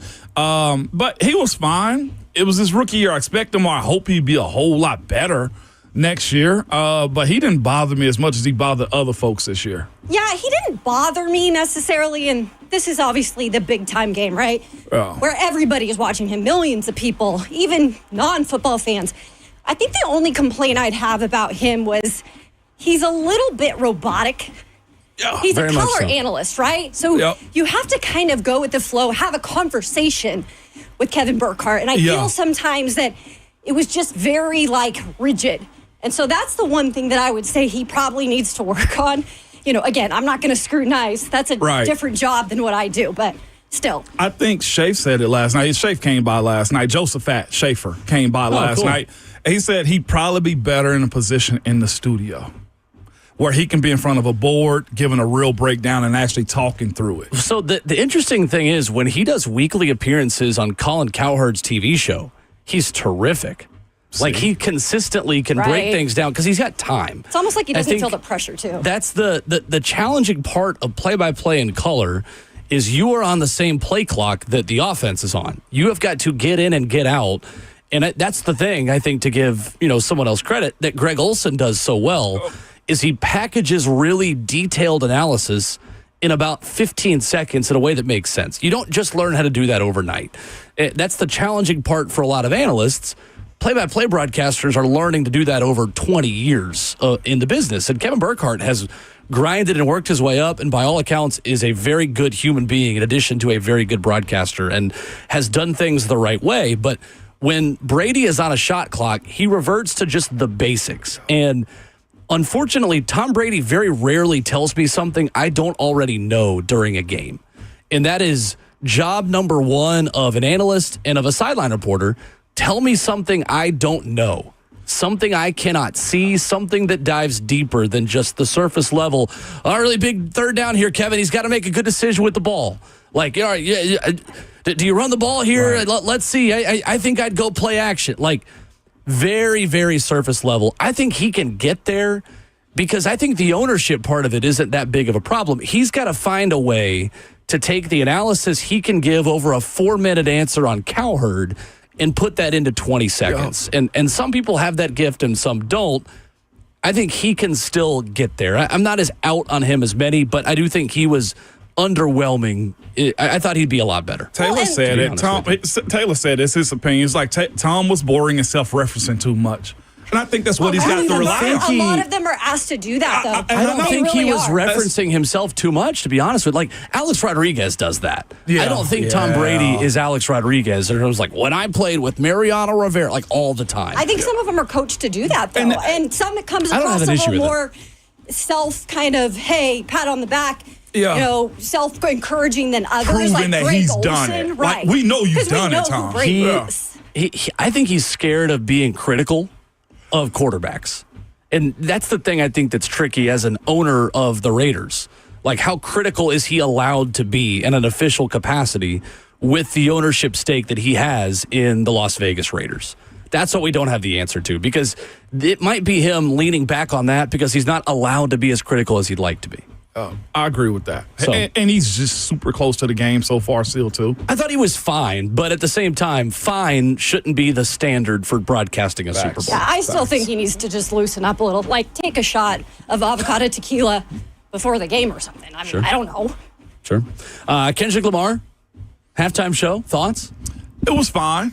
It didn't hit the way I thought it was going to. What I thought. I thought it was solid. I'll say this. I know there was a lot of symbolism that he had in it, specifically going at Drake. I thought he hit there. I did. And then the back end of the show was way better than the front end of it, too. If you looked at it, too, everything was, I thought, pointed at him knocking Drake out.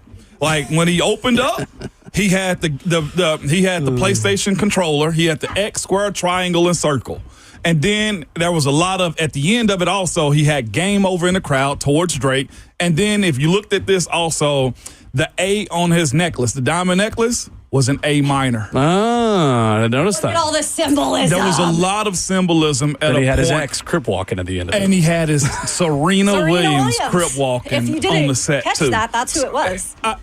It was fine. For me, One of many Drake sexes. 5 to a 6 out of 10. Wow. Yeah, I think because But I'm a huge Kendrick fan. Don't think I'm anti-Kendrick. I'm a huge Kendrick fan. But it's different. That type of rap, which is like lyrics, literally poetry, right? Yeah, it's lyrics. poetry. It hits different when you're only having so many seconds to do it. Because I thought at the end is when he really started to get the crowd into it. Yeah. Because that's when you started to feel the energy. Unfortunately, some of the stuff you're just kind of watching. I thought visually, like, they did a good job with the dancers and the choreography, but my hair is falling out. He was. I've been writing this whole segment. Yeah, you have. That was You've awesome, gone too. above and beyond what was required of you. I feel like he missed an opportunity to use his whole catalog, and maybe that was something more about the show that they wanted more so. But I just felt like they left a lot of, like, only two songs, Humble and All the Stars, were the only things that were not on his latest I album. wanted Mad City. Yeah, I wanted Mad City too. I thought like, and that's the thing too. Like, he's an artist. He's a genius with how he goes and does stuff. Lyricist. Yep. Yeah. He will pick He's a great you writer. apart. Poet. 100. And on the contrast of that, Drake has stadium music, entertainment. I don't think Kendrick's a bigger entertainer than Drake He is. has the massive hits. But Kendrick is a better lyricist than Drake will ever be. I actually look at it different.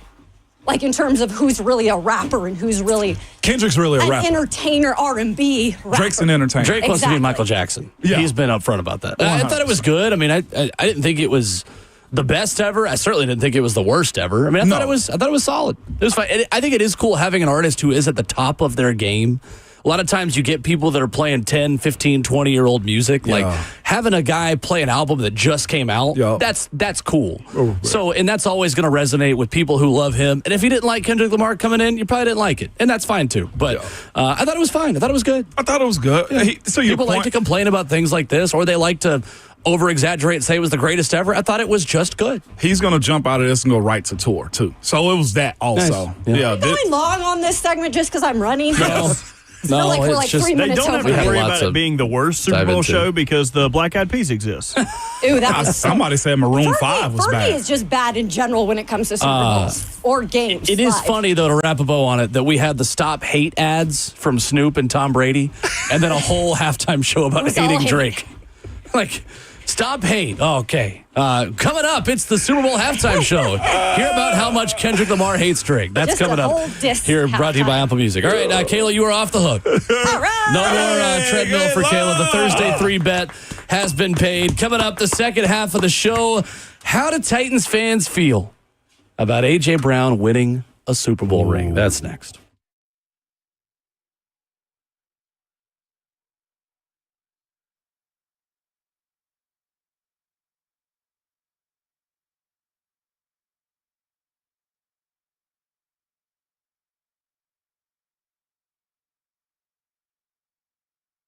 It is the month of romance, man. Valentine's is almost here. And are you looking for the most thoughtful, most romantic gift for the one that you love this Valentine's? Well, at Genesis Diamonds, they are celebrating love. Well, and it's their specialty, too. Maybe it's a simple pendant, or maybe it's an exquisite, one-of-a-kind designer ring. Genesis can help you pick out the most memorable and special piece of jewelry for the occasion. And to make it even sweeter, now till Valentine's, whether you spend $399 or $399,000, Genesis will give you some chocolate, some fresh flowers, and a dinner out at no charge. It's a one-stop shop for the ultimate Valentine's Day experience. So when you buy any piece of beautiful jewelry, $399 and up, Genesis will give you a bouquet of flowers from Jenny's Florist and a gift card for dinner at a Fancy Pants restaurant. So don't mess around. Get to Genesis Diamonds, all right? See their spectacular collection of rings, earrings, pendants, bands, bracelets, and more. And their non-commissioned experts will help you find just that perfect gift to celebrate your love. And Genesis will throw in some chocolates, flowers, and dinner at no charge. So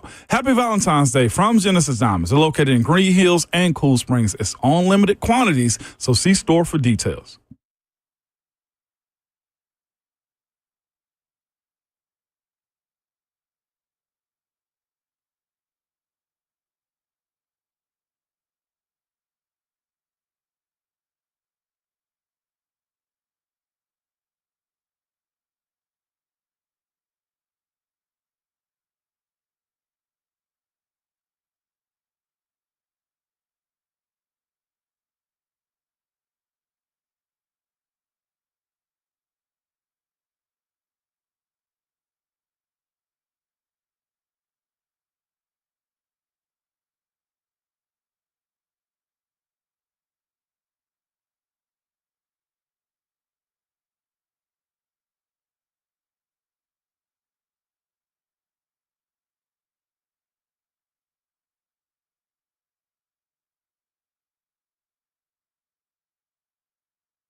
What's going on? 8:02, good morning from the 104.5 The Zone studios. I am Robert Walsh. The Philadelphia Eagles demolished the two-time defending champion Kansas City Chiefs to win Super Bowl 59, 40-22 in New Orleans. Jaylen Hurts is your Super Bowl MVP, finishing the game 17 of 22 for 221, 2 touchdowns, and an interception, adding another 76 yards on the ground to go along with his touchdown. It was a miserable night for his counterpart, Patrick Mahomes, who was sacked 6 times, recorded 3 turnovers, as the Chiefs' hope of becoming the first team in Super Bowl history to three-peat went up in smoke. The Eagles were able to harass Mahomes while blitzing 0% of their plays, the 6th time that has happened in Super Bowl history. In other NFL news, the 49ers are granting Deebo Samuel a permission to find a trade partner. This comes after Samuel asked San Francisco to trade him during their players' exit interviews. Last season, Deebo finished playing in 15 games, catching 51 balls for 670 yards and 3 touchdowns. For all your foundation repair and your waterproofing needs, you got to go to USSTN.com. Breaking news at once on your home for the Titans and the Vols. This is 104.5 The Zone.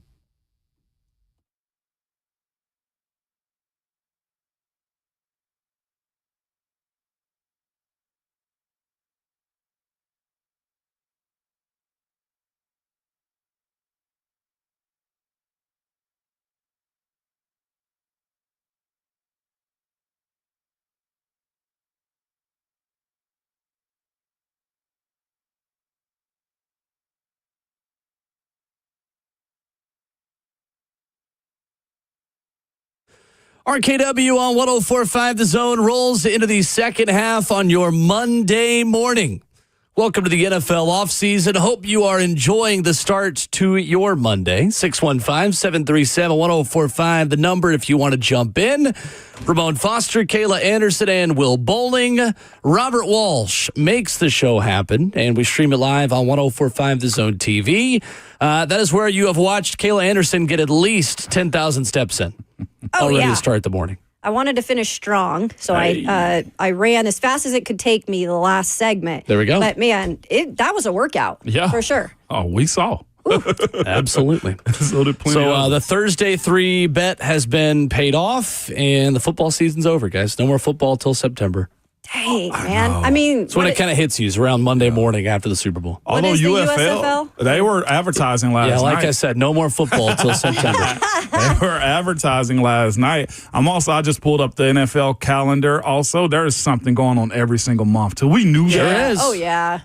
But we will get more of them in our face real soon. Combine, February 24th. There we go. It is funny how many different leagues and teams will tweet like our turn in different sports. Like Trying to get the baseball attention. teams. I saw Major League Soccer tweeted out, football is over. Football begins next week. And they had Lionel Messi at the game, so like Messi put it on his Instagram. So There were a lot of celebs there, man. Wow. What's his name? Also, F1, I think, is picking up too. Randomly came across. Look at you knowing F1. Who's the driver again who Lewis had the commercial? Hamilton. There was another one that had the commercial, that was Pato O'Ward and Nashville's own Joseph Newgarden. Yes, who also we know had a commercial. Joseph, man. By the way, speaking because we're off That's season now. IndyCar. That's not F1. Sorry. I was talking about IndyCar. F1 is super fascinating. Lewis Hamilton, I'm not sure if he's the best at it. I know Verstappen is another one that's really good in it too. Wow. I Look know at the big brain on Moan. I got this. All right, just hold off for a second. It is a bougie sport, coming so into it my doesn't world. surprise me. To your point, hell yeah, I'm trying to get invited to Monaco, okay? You hear See? me? With that being said, though, I know, Will, them billionaire boats out there, all right? Hear me. I speak it, it's going to happen. Either way, what I'm saying is this. I read up a little bit on Lewis Hamilton this past weekend, and he switched from Mercedes to Ferrari. That's right. And a lot of people just like... Ferrari. Yes, and a lot of people just like, well, naturally, most of the GOATs go to Ferrari anyway, but his, I guess, self-valuation of himself was just like Mercedes offered him, I think, $100 million for 2 years or something like that. Hear me out. But he was just like, Now we know what you're doing screw your y'all, spare time. because he wanted branding ownership of like all things into himself. Well, Ferrari gave him $450 million in like branding. He's the greatest of all time. On top of like Wild. everything. So everybody's laughing at Benz right now. And on top of that, Ferrari's brand went up like 108% just because Lewis Hamilton went over there. Like, if y'all aren't in on what F1 is, get with it, okay? Or maybe it smelled like broke in here is what happened. I mean, I'm definitely smelling like broke. We've always talked about We've always talked about doing a niche sports minute on this show in the offseason. We should each pick our own niche sports minute. F1 got me right now. I broadcast the local professional soccer team on the station, so I am covered. My season starts next week, so. Does it? That's true. It's hard for me to believe that soccer picks up that quick, or football pick up that quick. You can just call it soccer. Again, it's okay. they don't have a lot of downtime off They season. don't. But yeah, F1, man, I went down a rabbit hole this past weekend, and it is very fascinating. By the way, at some point, can we give like our best commercial? Because I didn't think there were any that. Well, that's the thing. There were that many good weren't that ones. great, but there were a couple that I really liked. Who's your favorite one, real the quickly? freaking Mountain Dew, the Seal. That's it. I mean, come That's on. it. That was it. Like, That's that it. was phenomenal. Yeah, None that of them really stood out other than that one. It was the Mountain Dew. And the Matthew McConaughey. I don't even know what they were selling. He was on every commercial, so I don't know. Like on Is he three broke now? I think so. Because he is on every commercial. Maybe he was bet on on Texas to everything. win the national championship and He lost. might them. have. I like the WeatherTech one too with the grannies, and they were like in the car. It was Missed really that one. funny. It was good. I missed that one, but Seal killed it for me. I couldn't thought it was stop pretty laughing. Good. It was pretty good. We just recently talked about Seal too, didn't we? Oh, I don't know. Yeah, we did. I felt like we did. Why would we I be talking couldn't tell about you. Seal? I mean, You we gave that talking about his commercial a seal of relationship. Heidi approval. Klum's former Yeah, I was husband. speaking about Heidi Klum. I think that's what it was. I was not there for that. Yeah, well, that's what happened when you're gone. Okay. We don't talk sports. AJ Brown won a Super Bowl ring yesterday. How do we feel about that? I'm fine with it. I'm fine with it, but I just continue to look at it and say the trade. What a year for Titans Sure. fans. You get the number one pick, you're the worst team in the league, and the guy that you shipped off for nothing wins a ring. So he now has more Super Bowl touchdown catches than Traylon Burks has touchdown catches in his career. That's sad. What does Traylon Burks That's have, sad. Will, for me? One touchdown catch. One touchdown. Against Philly in the game where he also got hurt on that Got play. knocked out that game, He got too. knocked out of the game. It's wild to think about, guys. When that trade happened and Traylon got drafted, when I was at News 2, we have sit-downs with the first-round pick. And I remember sitting down with Traylon and just asking, how do you live up to expectation? And he pretty much just said, like, I don't try to think about that. I don't worry about that. And now 2 years down the road, I'm like, well, you should have worried about it because now we're in a position where not only did they trade A.J. Brown away, but he now has a Super Bowl ring. I love it for A.J. Brown. It wasn't his decision to be traded out of here. And I know he's a diva wide receiver, but that's just A.J. Brown for you. And when it's all said and done, he has a ring, so good for A.J. Brown. No doubt about it. Kyle Phillips also has a ring now. Do you get one as a practice squad? Yeah, yeah, you do. Is it smaller? Pittsburgh gave their practice squad a smaller ring. I but think that's fair. I saw Kansas City have a guy on practice squad last year. He got a big ring, though. So Really? it depends upon what the franchise wants to spend. Okay. But I got a feeling he'll get a big ring. Philly, I can't see them giving out small rings. Who else from the team got one that we know of? Well, there's local guys. Reed Kenny Blanken, Pickett got one. Kenny Pickett. I say that one because just be there for the class Sure. project. MTSU's Reed Blankenship, Reed Kari Blankenship. Blassingame, and Sure Oren did. Burks from Vandy. So just in terms of local, at least, those other guys also got Super Bowl rings. Yeah, that's what I was just thinking. Will Shipley also got a Will ring. Shipley. Yeah, he was drafted last That's year. right. Yep, Clemson running he was back. drafted last year. Football Fred on YouTube says local media needs to understand we do not care about AJ Brown anymore. He has been an Eagle. He has been an Eagle longer than he was a Titan, I believe. I do agree that I think many of us have moved on. I know Buck, went on TikTok or whatever yesterday and said, twisting the knife. What a conclusion to a terrible year for Titans fans. I honestly didn't really think of it that way. I'm happy for him. I think the people that got rid of him are gone. Well, There's no one still in that organization who is attached to A.J. Brown being brought here. I just feel like he's an Eagle now, and that's good for him. that is true. It was that part for me. AJ getting his, and also all I can remember from that Phillies game, I can remember a lot, but like him whooping the goalposts and everything is symbolizing like I told you guys I was this good. And then the other side of it for me too was the DeAndre Hopkins side of it. That made me actually laugh a little. I'm not going to lie. Yeah, I'm surprised he didn't sub himself out of the game when he didn't get any Right? targets early. I was like, then bro, he dropped his first one. that was a big catch you could have had. The bigger reaction to me on him dropping it was Chris Jones.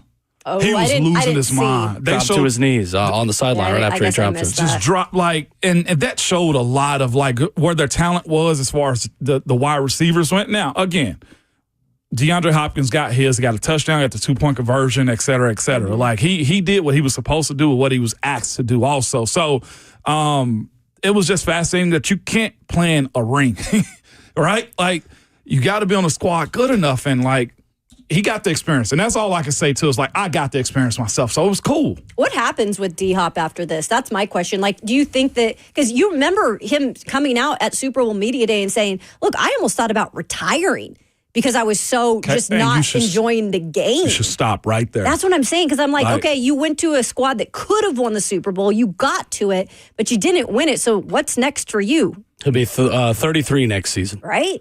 Future Philadelphia Eagle, DeAndre Hopkins. Oh, jeez. Ring chasing. Yeah. I ain't mad at it, but Yeah, we'll see. yeah, You got to do we'll something, see. though, at some point to help your team. Last night after the game was talking about the calls, said, I saw a lot of things in the media about the refs. There were a lot of touchy calls. Are y'all going to report that? Are y'all going to talk about the refs now? They got some calls, too. Like did? the A.J. Brown offensive pass interference that probably delayed Absolutely. the beatdown a couple more drives. And it was a right call, too. Oh, I don't think so. No, I do. I think it Really? looked like it in slow motion, but he barely touched his face mask. He didn't grab it. You know what the rule says? Should not hold, grasp, twist, turn. Yeah, there was a play later where Mahomes got hit in the face, and Mike Yes, I Pereira saw came that. on and said he didn't grab the face mask. That's a good no call. You know what's going to happen? He's going to get a fine letter because of that. Oh, for sure. Yeah, That was all You would know face that mask, better baby. than anyone. That's what I'm just saying. Just Mahomes, because, give him a couple just like days. big boy that dunked it, Milton Williams, he's going to get a fine for that too. You can't mess with the equipment on the field. Stream it live at 104.5 The Zone TV, Facebook Live, YouTube, Twitter, or Twitch. If you're watching on YouTube, we invite you to subscribe to the channel, like the video as well. We are fast approaching 15,000 subscribers on the 104.5 The Zone YouTube channel. A lot of you watch. We tell you to subscribe, then you'll tell us, wow, never knew I wasn't subscribed. So if you think you are, just double check it for us. It's free to you, and it's good for you as well. Because coming up next, a big discussion on the latest buzz around the Titans and the number one overall pick. New reporting from national writers about what the Titans might do, plus your phone calls reacting to that as well. Next.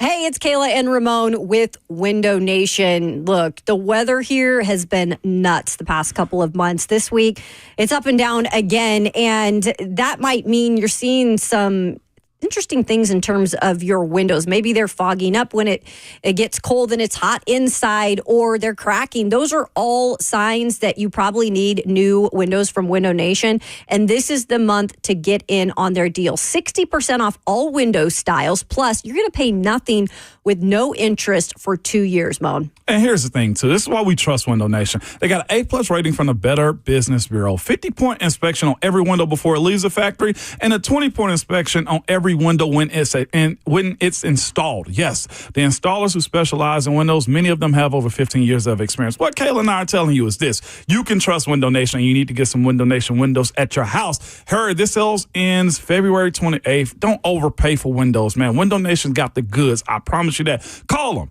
at 866-90Nation. Go online to windownation.com.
RKW Hour 3 continues on 104.5 The Zone, 615-737-1045, discussing the big game as Tennessee goes to Norman and beats Oklahoma. Oh, sorry, you mean the football game. That's my bad. Love that, by the way. That's my bad. Tennessee beats Oklahoma by 18 in college hoops. That was the thing that happened, and they wore dark mode jerseys and looked good doing it. Anyway, There you go. I was talking basketball. Story from over the weekend about the Titans from ESPN's Dan Graziano in a article that is about buzz coming out of Super Bowl week. Super Bowl, one of those weeks where everyone from the NFL puts their heads together, both in an official and unofficial capacity, and they talk. They talk both on the record and off the record, and this is more the buzz of what people are saying behind the scenes, not into microphones. So ESPN's Dan Graziano has written at ESPN.com that there is still a long way to go until April's draft and a lot of evaluations to make before then. But, quote, I've talked to multiple people who think the Titans could trade out of the top pick and look for their QB solution elsewhere. That could mean either another shot for Will Levis or adding young free agents, not old, young free agents, such as Sam Darnold or Justin Fields. He adds, the thinking is that the Titans roster needs are so extensive that unless they're absolutely sold on one of the quarterbacks as a franchise changer, they're better off seeing what teams would be willing to offer for the pick. If they move back to number 2, Browns, or number 3, Giants, or even to 6 or 7, Raiders or Jets, they could still land a franchise cornerstone player in the first round and be in position to address QB in next year's draft if necessary. Guys, what is your initial reaction and what stands out the most from that reporting from ESPN's Dan Graziano? For me, it's being able to fill this team up with talent. And that also, to me, is also like showing your hand a little bit, too. Because people will know you are desperate to fill this roster up. So your ability to negotiate, to move back, to get a whole lot is something that becomes somewhat problematic for you because it's a sign of desperation. Like what needs to happen, too, is to sign a bunch of, if I can be honest with you, sign a bunch of like guys, like core guys on your team that can like make you competitive this year in an attempt to do what you did in the 2024 season, basically, again. And that's where it becomes, to me, like you're begging almost in a sense. You want Cleveland to be in a position that you think you're going to take a quarterback if they choose not to take one, or the Giants being able in a position to where they can leapfrog Cleveland. Like you got to have somebody somewhere to seem desperate other than you. And I feel like because of where this team roster is right now with a bunch of expiring contracts or dudes that hadn't lived up to what you wanted them to, teams behind them, Cleveland, New York, New England, Jacksonville, Las Vegas, they know you need the picks. So they're going to hold you up against the wall on what they're willing to give up for that number 1 pick to me. It's almost like a catch-22 with how you got to negotiate. Yes, I have to, but you also know I need to. Mm-hmm. And that's where, like, the free agency strategy that the Titans have to have, it has to be locked tight and solid with no leaks coming out, too. For sure. That's where, to me, I feel like they're going to be forced to stick and pick. As much as they need to move back, I feel like this team is going to have to be forced to stick and pick. Yeah, it's hard to sell, I think, at the number 1 spot right now more than any other year. It's hard to make people believe 100% that you're going to take one of these quarterbacks. And I think we hear it every single day from a different draft analyst that these aren't the 2 best quarterbacks in terms of their ratings coming out of the draft that we've seen maybe in the past few years. We've even seen at some parts they're mid-first round or even for Shador, bottom of the first round. He's ranked like 40th in certain like rankings, so right? that makes it harder to kind of put on a show as the Titans to say, hey, you really better come get this guy because we love Cam Warner. We love Shador Sanders. So it is a hard sell in a way, but if they really want a trade partner, they're going to have to come up with some creative angles. What I took from this article, though, is they are wanting to trade down and go get a quarterback in free agency. And the biggest thing that stood out to me there was a younger quarterback. So not a Kirk Cousins, not a now that Aaron Rodgers is looking not to be staying with New York. That looks to be a divorce happening there. Not a Derek Carr. And these are guys we all have brought up at points, but more so like a Justin Fields, or pay a little money for a Sam Darnold to be your bridge guy. That's what stood out to me the most, and it doesn't surprise me because, again, Brian Callahan has mentioned it several times, even when talking about a backup, he wants to have a little bit of an opportunity to mold his quarterback, even if it is maybe a free agent guy. I'll tell you something else I think we're going to have to get conditioned to also is in almost every report of some insider that's talked to a bunch of folks around the league, the continuation of Will Levis's name being dropped here. That's a good point. Seems to me as a crazy safety net that they are willing to explore if they don't get a trade partner. Yeah. Will Levis may walk back out there week 1. That would surprise me. It wouldn't shock me, but that would surprise me. Easton Freeze of A to Z Sports put this out over the weekend. He said, what I believe the Titans' priority board looks like right now, which is very subject to change. Option 1, Matthew Stafford and trade down would be plan A. Is what he believes right now inside the Titans organization.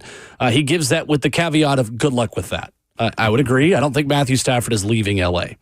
Option 2 then would be, in his opinion, of what he believes the Titans' priorities are, Darnold or Carr and trade down would be plan B.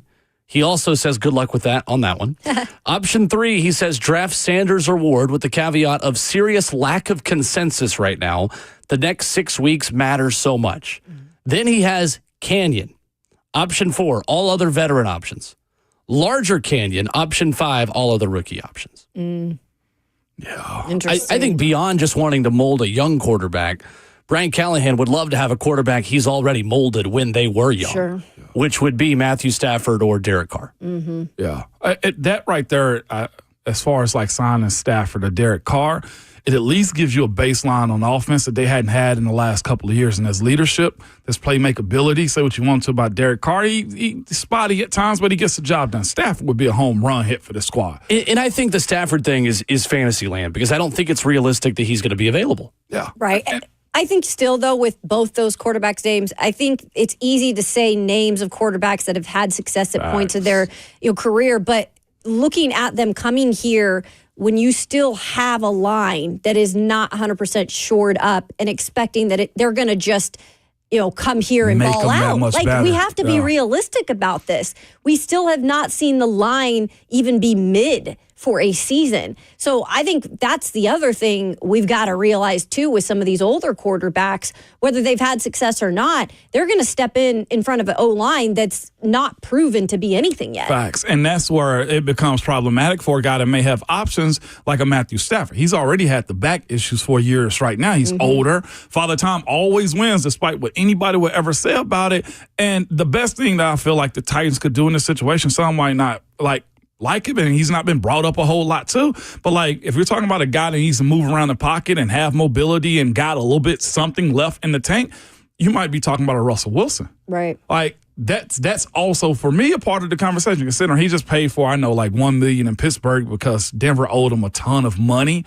But those are the things you have to consider because of the offensive line, because the lack of wide receiver help here. Also, like there's a lot to be filled when you're asking for Matthew Stafford to come here and just immediately make this team what it is. I think the better option of the ones we've named might be Derek Carr. Derek Carr, I think, is the best realistic choice. And again, he's got to become available too because he is under contract with New Orleans. The reporting on Stafford from Dan Graziano and Jeremy Fowler in this same article from Graziano, Stafford is likely to return to L.A. The past 2 seasons have been good for Stafford, who turned 37 on Friday, believes the Rams leadership gives them the ability to contend every year. Fowler agrees and says people I've talked to with the Rams don't sound overly concerned about Stafford leaving despite the tricky contract situation. So I don't even think the Matthew Stafford thing is worth discussing because I don't think he's going to be available. And you speaking about trying to get him, Derek Carr, or any other of these quarterbacks that are under contracts, you can't give up draft picks. No. You cannot play that game right there. Absolutely Their team not. has made it clear they are not in the position to do that. If anything, you're trying to earn draft picks. Yeah, and that's why, like, it's been brought up.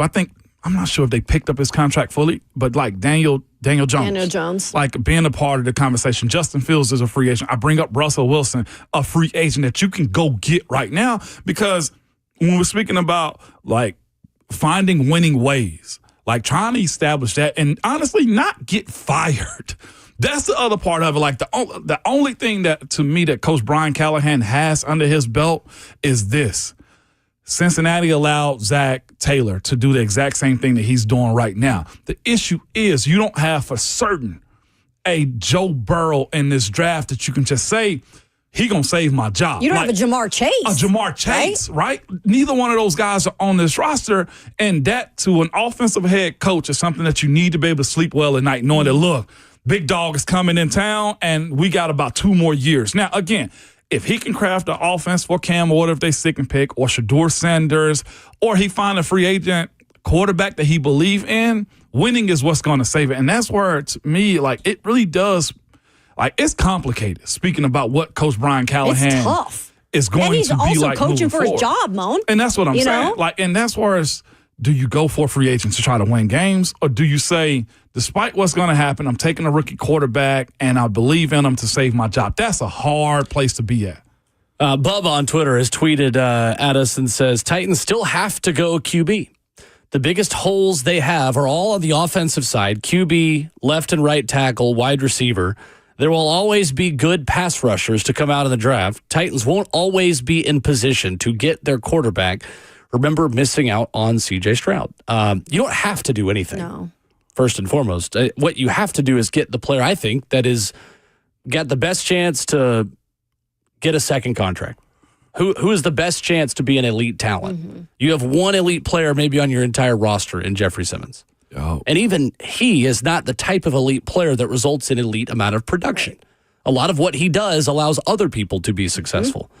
So put other elite players around him, and then maybe he will actually have that level of production. If you don't believe these quarterbacks are legitimate franchise QBs, then you don't have to pick them. Right. And I don't care about what everybody else says about these quarterbacks. I care about what Mike Borgonzi, Chad Brinker, Brian Callahan have to say about them and what they think they can do for the future of this franchise. And quite frankly, we don't really know a lot about their true feelings because we're not going to hear a lot until they actually make the pick. And we'll maybe hear a little bit more about what they think about Cam Ward once they meet with him or have him on a top 30 visit. Yeah. But we're not going to really know the true, I guess, opinions of this upper management and Brian Callahan until we actually see the pick happen. I think it's tricky to really have any consensus about what the Titans are going to do or want to do when they've only met with one quarterback. Mm-hmm. Like, how do we know the Titans really want to trade back today when they've only met with Shedeur Sanders? Yeah. They haven't talked to Cam Ward yet. To me, that just says they're not overwhelmed in a positive way by the tape on Cam Ward. Yeah. The combine handles that. If I'm not mistaken, I think a top 30 visits too. And are I big. think Coach Callahan may speak at the combine too. So Always, every GM and coach will. Yeah, so we'll get some answers in, but it's also dependent upon if it's the front end of the combine or it's the back end of the combine when they speak about those types of things. Mm-hmm. But I can guarantee you this. Those tops, they have, I think, 15 visits. They can sit down with guys at the combine. They will have both quarterbacks there. They will grill them. Yeah. And look, Cam Ward's camp has been fairly quiet if you think about it. We haven't really heard, because he hasn't been to one of these games yet. So we haven't heard a lot from Cam Ward's camp or, seen anything in terms of recent video or even interviews. We've seen the Shedeur Sanders and him kind of on the field working out together, but that's the extent of what we've heard from Cam Ward's camp. Yeah. Also, this real quick, just on the side of seriousness, with everything that Jameis Winston did this weekend, do you want to be a franchise guy? No. Not franchise guy, but I mean, he'd be so entertaining. I'd love him to be a person in the locker room, right? But I do think the leadership aspect of this offseason is significant. Yes. Because that was a big discussion in the locker room all of this past season. Like, who's the leader of this team? When you consistently trade away veteran players at the trade deadline for picks because you're not good enough to contend, they need to bring in a veteran quarterback presence that can be the leader of this locker room, even if it's only for 2025. And you may laugh and say, well, that's not high on the list of priorities. And that's fair. They've got more important priorities than just finding a leader of the locker room. But they do need one. And I think that is the positive above a younger quarterback that is a reclamation project. Like, if you go get Daniel Jones or Justin Fields, and that guy might be benched by week 12, you kind of throw out the window a lot of that leadership. That is the positive of bringing in Derek Carr, should he become available, bringing in someone like Sam Darnold to just say, I'm giving you the keys to the locker room. Now, that comes at a price. You got to pay for it. You might have to pay $30 or $40 million a year for it. Or if it's Kirk Cousins in that tier, maybe $15 to $20 million for it. But it is something they've got to figure out. Who is the leader of this team in the locker room? Yeah, the offense has been lacking for a few years. And I know you're going to say, well, Derrick Henry. Yes, Derrick Henry was a leader, but in a very different way. Yeah, absolutely. And he did it more, too, on the field, how he played. They need more, though, in terms of, I'm not even saying vocal, but there's just... Oh, I think vocal. Yeah, they've got to add in terms of the leadership. It can't be just Jeffrey Simmons. They need someone... He cannot be the only one. They need someone who talks beyond just Jeffrey Simmons. Right. Like, every time something bad happens to this team, everyone flocks around Jeffrey Simmons' locker. Yep. They need another outlet to talk and to represent this franchise. And that means you're probably getting a pretty good football player if you're getting that as well. 615-737-1045. Your reaction to the trade back conversation. We'll start with Alex. You can join him and us on the phone lines at 615-737-1045. How do you feel about the buzz that the Titans are looking to trade out of the number one overall pick? Your thoughts next.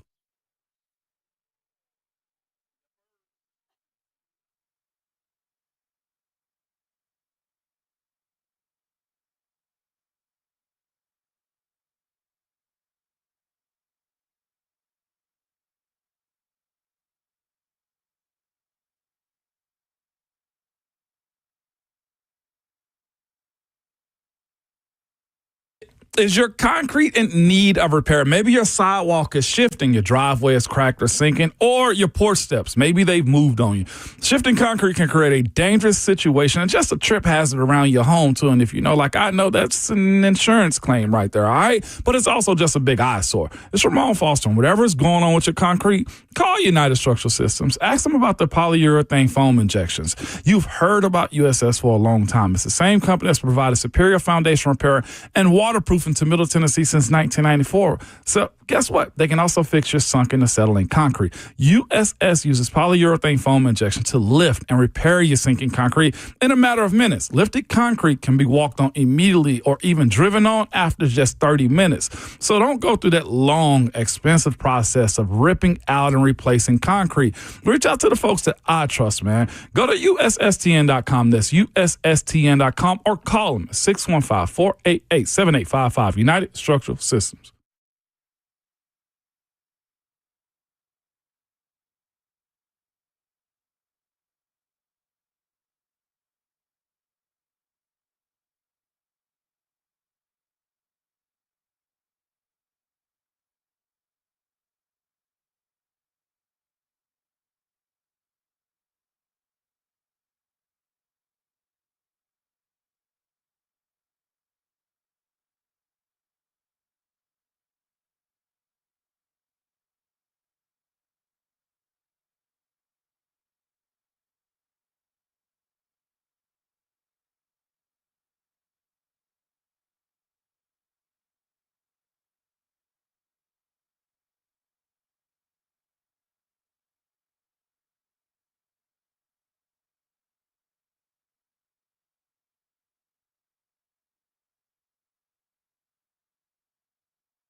RKW live at 104.5 The Zone. Wrapping up hour 3. How do you feel about the buzz from national reporters that the Titans could trade out of the number 1 overall pick? 615-737-1045. We begin with Alex. First up on the phones. Hey, Alex.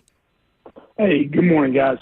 Morning. First off, Titans got it. We got to trade back, and maybe more than just one time, and maybe other picks as well, not even just the first-round pick.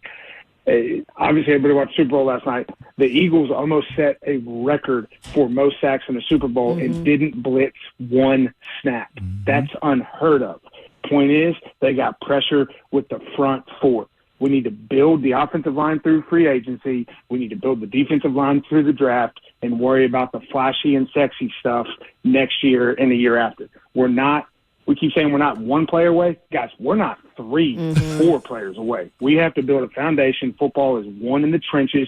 The best quarterback in the league last night couldn't do anything because he was getting harassed all night from a team that didn't blitz one snap. We've got to build up the trenches and then worry about the flash later. No high draft picks on quarterbacks this year. We want to bring in a free agent. We need to give some competition, but we need to build up the trenches. No doubt. Thank you, Alex. Well Appreciate said, the call. Alex. I mean, it's not as simple as just do what the team that won the Super Bowl just did, but it could be.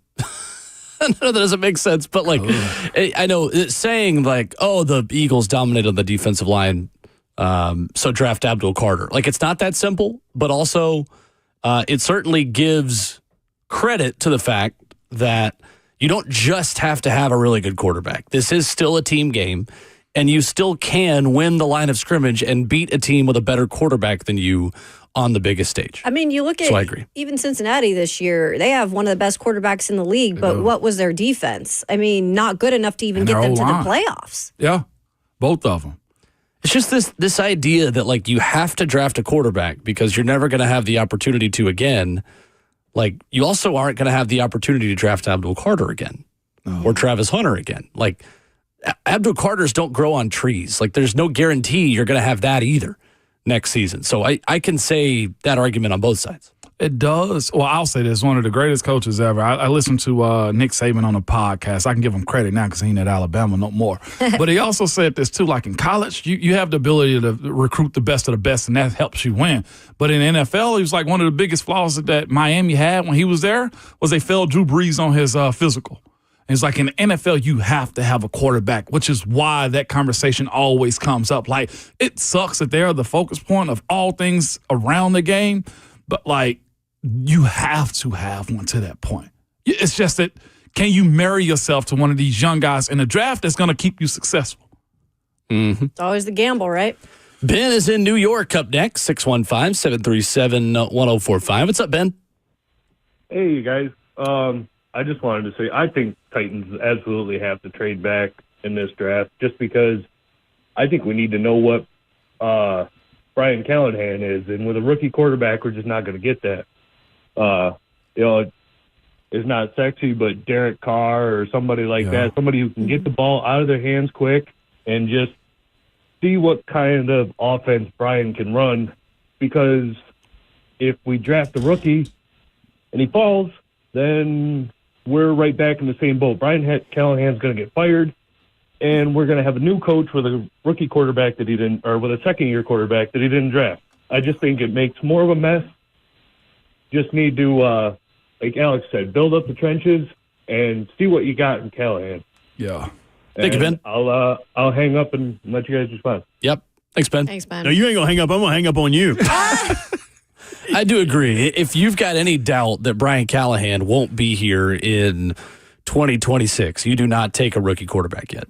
Here, real quick, do you think I think he's a good coach. I think he has the potential Brian to be. Callahan? Yes. Potential to be. I don't know if he's a good head coach yet. A good head coach. I don't know if he is the type of coach yet that can juggle the offensive coordinator calling plays part he admitted that. and be a head coach. Yeah. That's the part. And you're right. He did admit it. He did admit that. This is what this next year is for. I mean, there was a lot, though, on not only on that, on proving if he can be the head coach, but proving if they can find the number one overall pick that's going to be the best for there's a lot to be proven this year. I just haven't seen enough yet to tell you No. if he's a good or bad coach. I don't know. I don't know. I want to believe he can, but I'm naturally an optimist. No, so I'm with you though. I want that's to on me. believe he can too, but he has to get to that point. And the only where reason I say that is it makes because it again, believable. you're going to have a change of philosophy again. If you nix him. So what do you do? It's complicated, man. It is complicated. Trade back and take a generational prospect and build the roster with more top 100 picks. That's There what we you go. And it's still not necessarily fixed right away. No, I mean, of we're course still not. going to see No one's claiming that. some losing this season. No doubt about it. You got to win more than 3 games, too. Oh, yeah. Berganzi went through Romeo Cornell. He went through like these head coaches before they got to Andy Kansas Reid. City. You know what I'm saying? Like it's those types of mistakes that have to be made along this process. That Todd Haley's. You know what I'm saying? That like, how do you get to a point to where winning ways is an everyday thing? Matt on Twitter says, I just watched a front four embarrass a dynasty. Trade back, get Abdul Carter to go with Big Jeff and T-Sweat. And it's still not a guarantee you could even get Abdul Carter if you trade back, but that still is the dream scenario. You go back to the 3rd pick, you draft Abdul Carter, you get that generational talent, and you are still able to build, and you can get a slot receiver, you could get a right tackle, you could get a safety with more top 100 picks. It is plan A at this point. Terry is in Clarksville up next. Hey, Terry. Hey, so this is how I feel.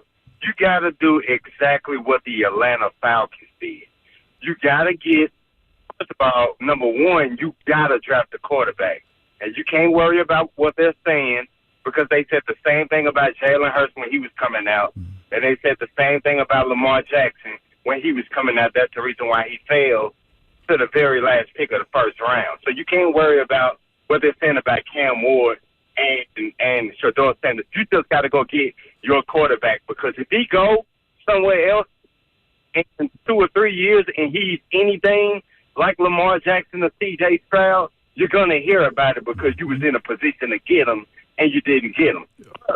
It could also, Terry, mean that he went to a place where he could be that successful, right? Because would Jaden Daniels have been Jaden Daniels this past season if he was drafted by the Titans? I mean, no, I don't know. I mean, I hear what you're saying, but like, I'm with you too. To your point, though, like, is it the best idea to try to follow a model that didn't win a championship in Atlanta? Well, we don't know yet, but what we do know is that they said the same stuff about Jalen Hurts when he was coming out, and they said that Tua was better and all of that because Jalen Hurts got sent to Oklahoma. And like I said, they also said the same thing about Lamar Jackson as well. Yeah. And look at him. So, yeah. Thank you for the call, Josh Terry. Allen's in that I conversation get what you're too. talking But about. Jalen Hurts has an elite offensive line. Like, Jalen Right. Hurts has an elite defensive line. Like, that's a good football team that Jalen Hurts is allowed to be successful in. Like, they built all of that, and then they added a second-round pick quarterback who grew into a good player, don't get me wrong, but, like, I think he's a top 10 quarterback in the league, but a lot of that is because of who's playing in front of him, and the Titans don't have that yet. And unfortunately, that's the thing that's made it so hard here with quarterbacks to really see exactly what's going on. I guess I'm just speaking about Will Levis because we haven't had super young quarterbacks. I'm Malik Willis. But because there just hasn't been the right setup in front of them with the line, or it's just not lived up to the, what they were supposed to be, you don't really know exactly what that quarterback is going to be. And that's what happens when a lot of the times these first round picks, these top 10 quarterback picks, they go to a place and a lot of times they get ran out the gym. Yeah. And then you do see some of these guys reliving their careers later on because they're going to some place that has a better offensive line or more weapons. Oh. I just think we got to get this idea out of our heads that if Cam Ward and or Shador Sanders goes somewhere else and plays well and wins, that doesn't mean the Titans made the wrong choice, because you cannot guarantee that Cam Ward or Shador Sanders would have that same success here playing with wide receiver 2, Nick Westbrook-Akine, and bad right tackle play and a team that's just not ready to compete. Yeah. Like, I don't think if Jaden Daniels is even on Chicago, I don't think he's nearly as good as what he was this season. There's nearly as good. A lot has to align. Right. It does. Yeah, I don't even know Powder if it's always dry. just the roster. It's like sometimes it's just the luck of the draw. It's the surest it thing. is. Right. The surest thing you can do is move back and just get more picks. Right. But it's like we say it like it's so easy. You just got to move back. It's not easy. You I know? said earlier, like I think they have. I think they're going to have to stick and pick. People, though, do think that don't really think about they've got to have a logistic or a realistic trade partner in this. I think the Giants are the one. I think they're desperate enough because they want. And it sounds like they like Shedeur Sanders from 3 to 1. Yeah, I just wait, but I'm not also like it's. We'll talk about it after break. 615-737-1045. The other big story of the weekend, Aaron Rodgers will be available. Will he be an option for the Titans? We'll talk about it next.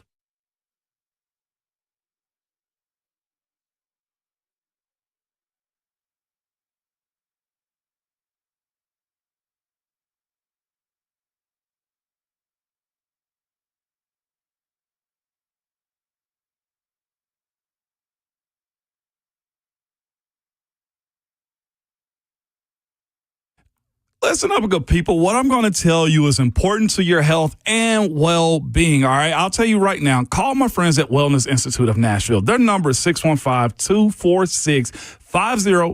I'll give you that now, and I'll give it to you later. But here's the thing. You guys know my body took a beating in college and in professional leagues, right? Which is why I'm trusting the best in the business. That's Dr. Mitchell and Dr. Ashley. Look, they are in the trenches fighting to help you win the battle of pain when it comes to your knee and back.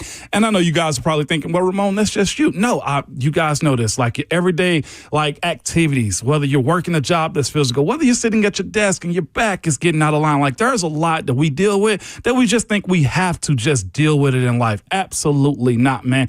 You can have a life free of pain and enjoy the things that you used to do and be happy with your life. No back, no neck, no more tingling in your arms and legs, and no sciatic nerve pain in your legs too. No more weakness, no more sleepless nights. Just say goodbye to the disc bulges, herniations, and also spinal stenosis. When I tell you they are the best at doing it, Dr. Mitchell and Dr. Ashley are experts.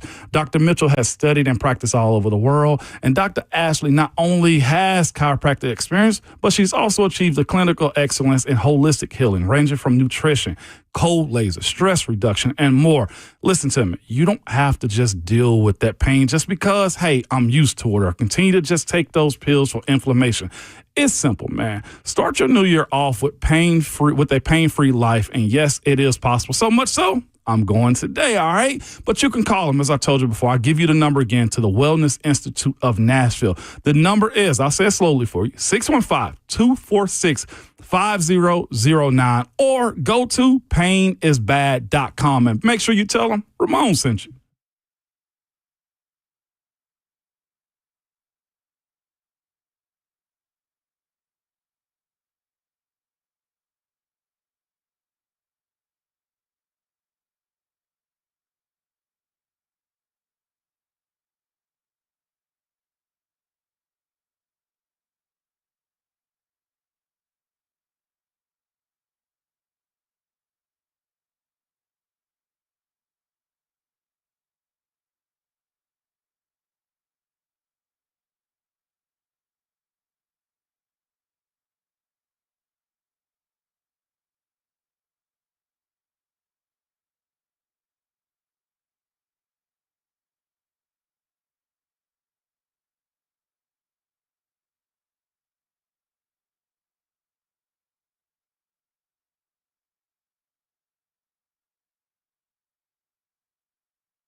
What's going on? 9:03. Good morning from the 104.5 The Zone Studios. I am Robert Walsh. The Philadelphia Eagles demolished the two-time defending champion Kansas City Chiefs to win Super Bowl 59 40-22 in New Orleans. Jaylen Hurts was named Super Bowl MVP, finishing 17 of 22 for 221 yards, 2 touchdowns, and an interception, while adding another 76 yards and a score on the ground. It was a miserable night for his counterpart, Patrick Mahomes, who was sacked 6 times, recorded 3 turnovers as the Chiefs' hope of becoming the first team in Super Bowl history to three-peat went up in smoke. The Eagles were able to harass Mahomes while blitzing 0% of their plays. That is the 6th time that has happened in Super Bowl history. Every one of those teams won the game. In other NFL news, the 49ers have granted Deebo Samuel his request to find a trade partner for the wide receiver. This comes after Samuel asked San Francisco to trade him during the players' exit interviews. Last season, Deebo played in 15 games, catching 51 balls for 670 yards and 3 touchdowns. For all your foundation repair and your waterproofing needs, you got to go to USSTN.com.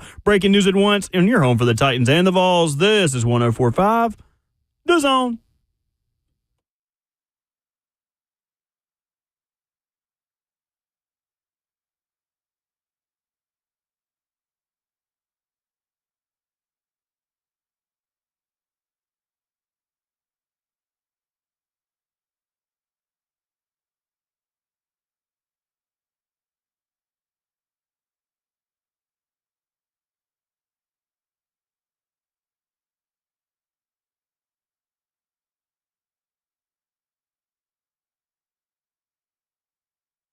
Fourth and final hour of RKW, Ramon, Kayla, and Will for 60 more minutes. Kicking off your Monday on a day that should be a holiday.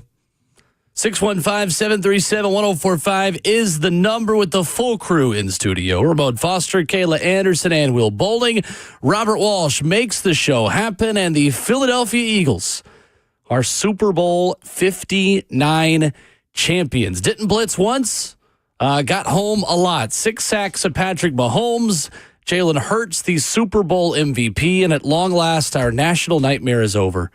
Just a repeat, not a three-peat for Kansas City. And the world, including Taylor Swift, got to learn just how mean Philly fans are. She got booed. Yeah, she did. On the Jumbotron, which puts her in an esteemed group with Santa Claus. So reporting over the weekend, guys, about Aaron Rodgers. Jay Glazer of Fox Sports, the first to say that the Jets have told the veteran QB they are moving in a different direction. Do you think the Titans will be at the Aaron Rodgers sweepstakes? I personally think, yeah. At first I didn't, but the connections that he may or may not have, the quarterback that he could be, and heck, he just left a situation that's very similar to the Titans with a bad Jets team. So what the Titans don't have right now as far as a team offensively is there's nobody that you fear. I think at least he would be in a position, Aaron Rodgers, that at least established some fear back into this team, or his work ethic is a part of it. You'd hope if he doesn't go and live in a cave for a while. Or go to Egypt. Or Egypt, like the validity of this team. And I think with what he done, with what he did this past year, his price is down. If he chooses to go into a reclamation project as far as, trying to show that he's still a Hall of Fame quarterback play-wise, then he'll do it. You also get Devontae Adams with that also. So a lot goes into it. I do think they'll listen, is what I'm saying, essentially. Mm-hmm. I think they got to listen to everything, right? They need to have the most choices in terms of an organization going into this offseason as possible. I'm not saying that this particularly would be the right one. I seem to shy away from anything that is Aaron Rodgers at this point of his career, because he is an older quarterback. You talk about not being able to really – his numbers weren't awful in New York last year, but there just seemed to be a stank around him, right? Like It's almost like in the latter part of his life, you know him more for being on the Pat McAfee show than you do anything else, because he's not necessarily leading his teams to wins. When it's all said and done, that's what your quarterback needs to do. And so I don't know if it would be any better here with the parts and pieces that are around him, but according to Thomas Dimitroff, who was in the mix for the Titans general manager job, when he was asked about it on 3HL last week at the Super Bowl, who would you rather have, Kirk Cousins or Aaron Rodgers? He was quick to say, give me Aaron Rodgers. He thinks he still has about 2 years left in him. And he said when it comes down to it, he can do enough to win you games. He can make enough throws. So Aaron Rodgers will be 42 next season. Here's the thing I think is tricky. If I had given you this stat line for Will Levis, we would be jumping for joy at the Titans quarterback position. 63% completion, 3,897 yards, 28 touchdowns, 11 interceptions. He was sacked 40 times this past season. I get that Will Levis has different levels of expectations than Aaron Rodgers, but I do think that fans who are immediately out on Rodgers need to understand who you are as a team. Will Levis was awful this past season. We would have done anything for 3,800 yards, 28 touchdowns, and 11 picks. I think what they've got to decide is Aaron Rodgers and what the production you will get worth the headache and worth the influence that he will have on this roster and on this organization? And that's the thing Aaron's got to decide. Am I willing to go somewhere where I'm not calling the shots? Because I don't think there's an organization out there that's going to give him the control that the Jets did. Especially not after And if they do, you are an idiot. If you give Aaron Rodgers control to bring in all his friends, you are very, very not smart. So is Aaron willing to do that? That's a question for Aaron Rodgers' camp. Yeah, I just feel with all the fresh starts that this franchise wants to have and the rebuilding and the building a base, you don't then go out there and get a 43-year-old quarterback who has a lot of baggage, who likes to say, I'm in control. I just don't see, more than anything, guys, I just don't see that being a fit here at all in where the Titans are at. I mean, and then here's the other side, too. Aaron Rodgers got his last head coach fired because of all that power, too, Will. Exactly. That's the thing. I don't want the headaches off the field. I don't think it's worth the production you're going to get. And the other thing, too, that we haven't spoken about a lot, too, what is his commitment to the offseason been in this city, right? Like, I know Green Bay was one of the places where he had, workout bonuses, if I'm not mistaken, for guys that are out of town. But respectfully, this is Nashville. Do you want to be here? Do you want to go do your own thing? I will also say this part of it, too, that we hadn't said a lot, like the year that DeAndre Hopkins had this year also. Like, his slow start, his lack of involvement in the offense was because of power allowed, too. His ability to go to California to do rehab instead of being in training camp and learning a playbook with a new head coach also led to the fact that why he wasn't getting footballs and involved in the offense also. Which led to him getting traded. You're not wrong. So that's the side that you got to deal with when you're talking about, okay, are you willing to do what you did last year for Aaron Rodgers just because he's the name?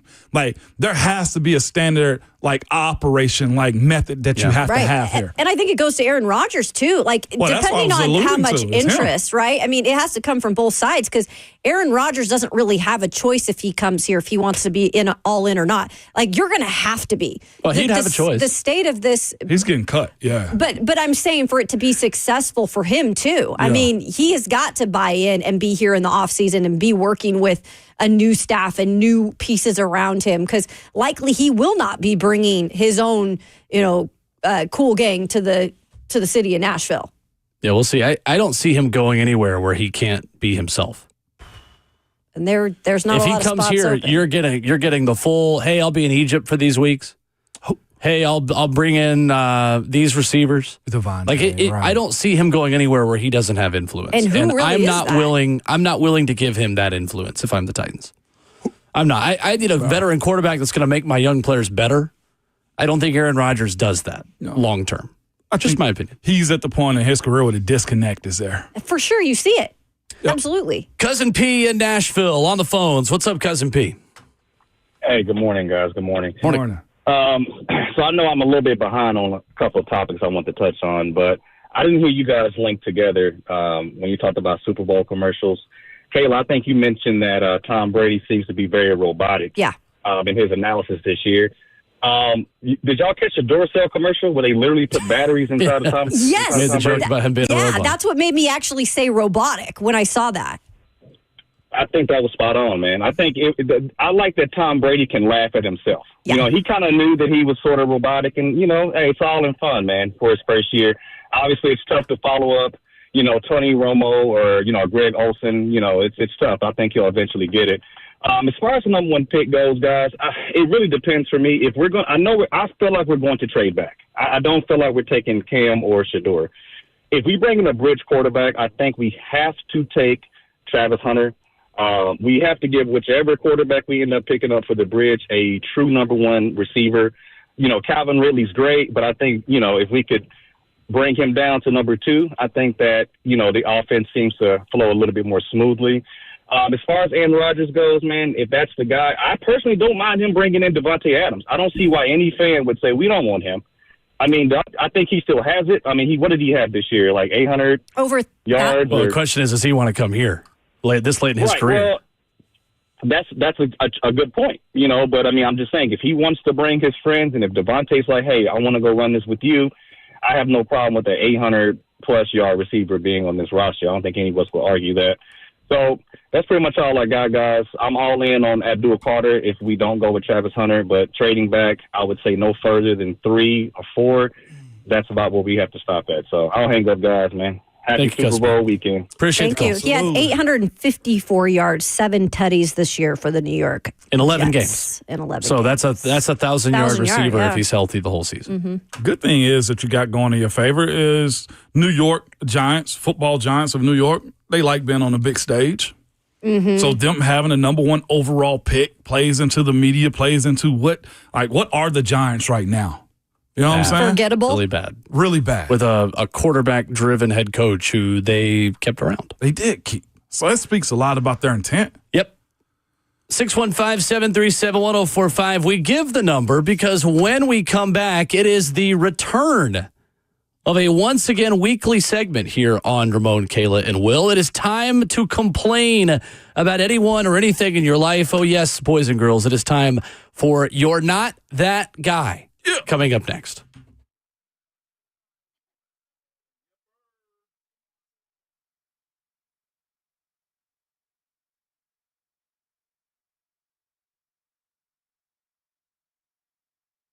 It's Ramon Foss for Hiller Plumbing, Heating, Cooling, and Electrical. Good people, man. They've been in business since 1990. And even cooler, they are family owned and operated. Man, Jimmy Hiller was recently named one of the most admired CEOs. That's because how he truly cares for his team, which is important. But even more so, he cares for his clients, man. Hiller takes care of every customer on every job, every single time. And they stand by their work, too. So much so they live by the motto of happy you'll bill, the service is free. What that means is if a customer isn't pleased with the work performed, they will make it right. And you know what that means, man. They always send their most professional, experienced, trustworthy technicians into your home, and they leave it cleaner and better than they found it. Another cool thing about Hiller is this. In this era where you got to just watch everything that's going out as far as money, man, they have true transparency pricing. What this means is this, is every item is lined up front on what you're going to pay for. So the homeowner understands what they're paying for and why. There will be no hidden fees, no added costs, no surprises when you get your bill.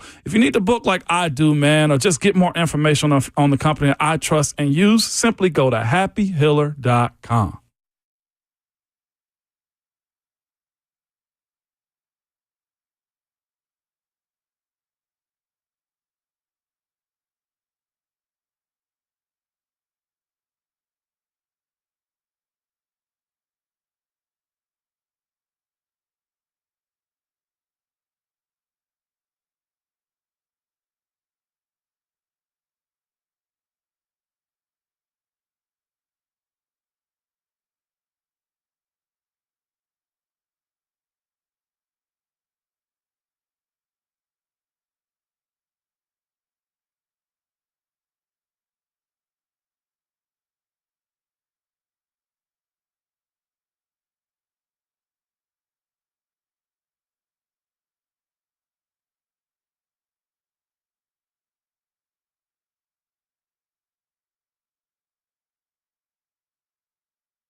RKW on 104.5 The Zone in hour 4, kicking off your new week.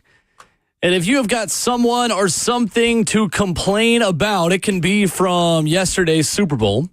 It can be from the weekend. It can be life. It can be something that happened on your way into work this morning. 615-737-1045. It is time for the return of You're Not That Guy.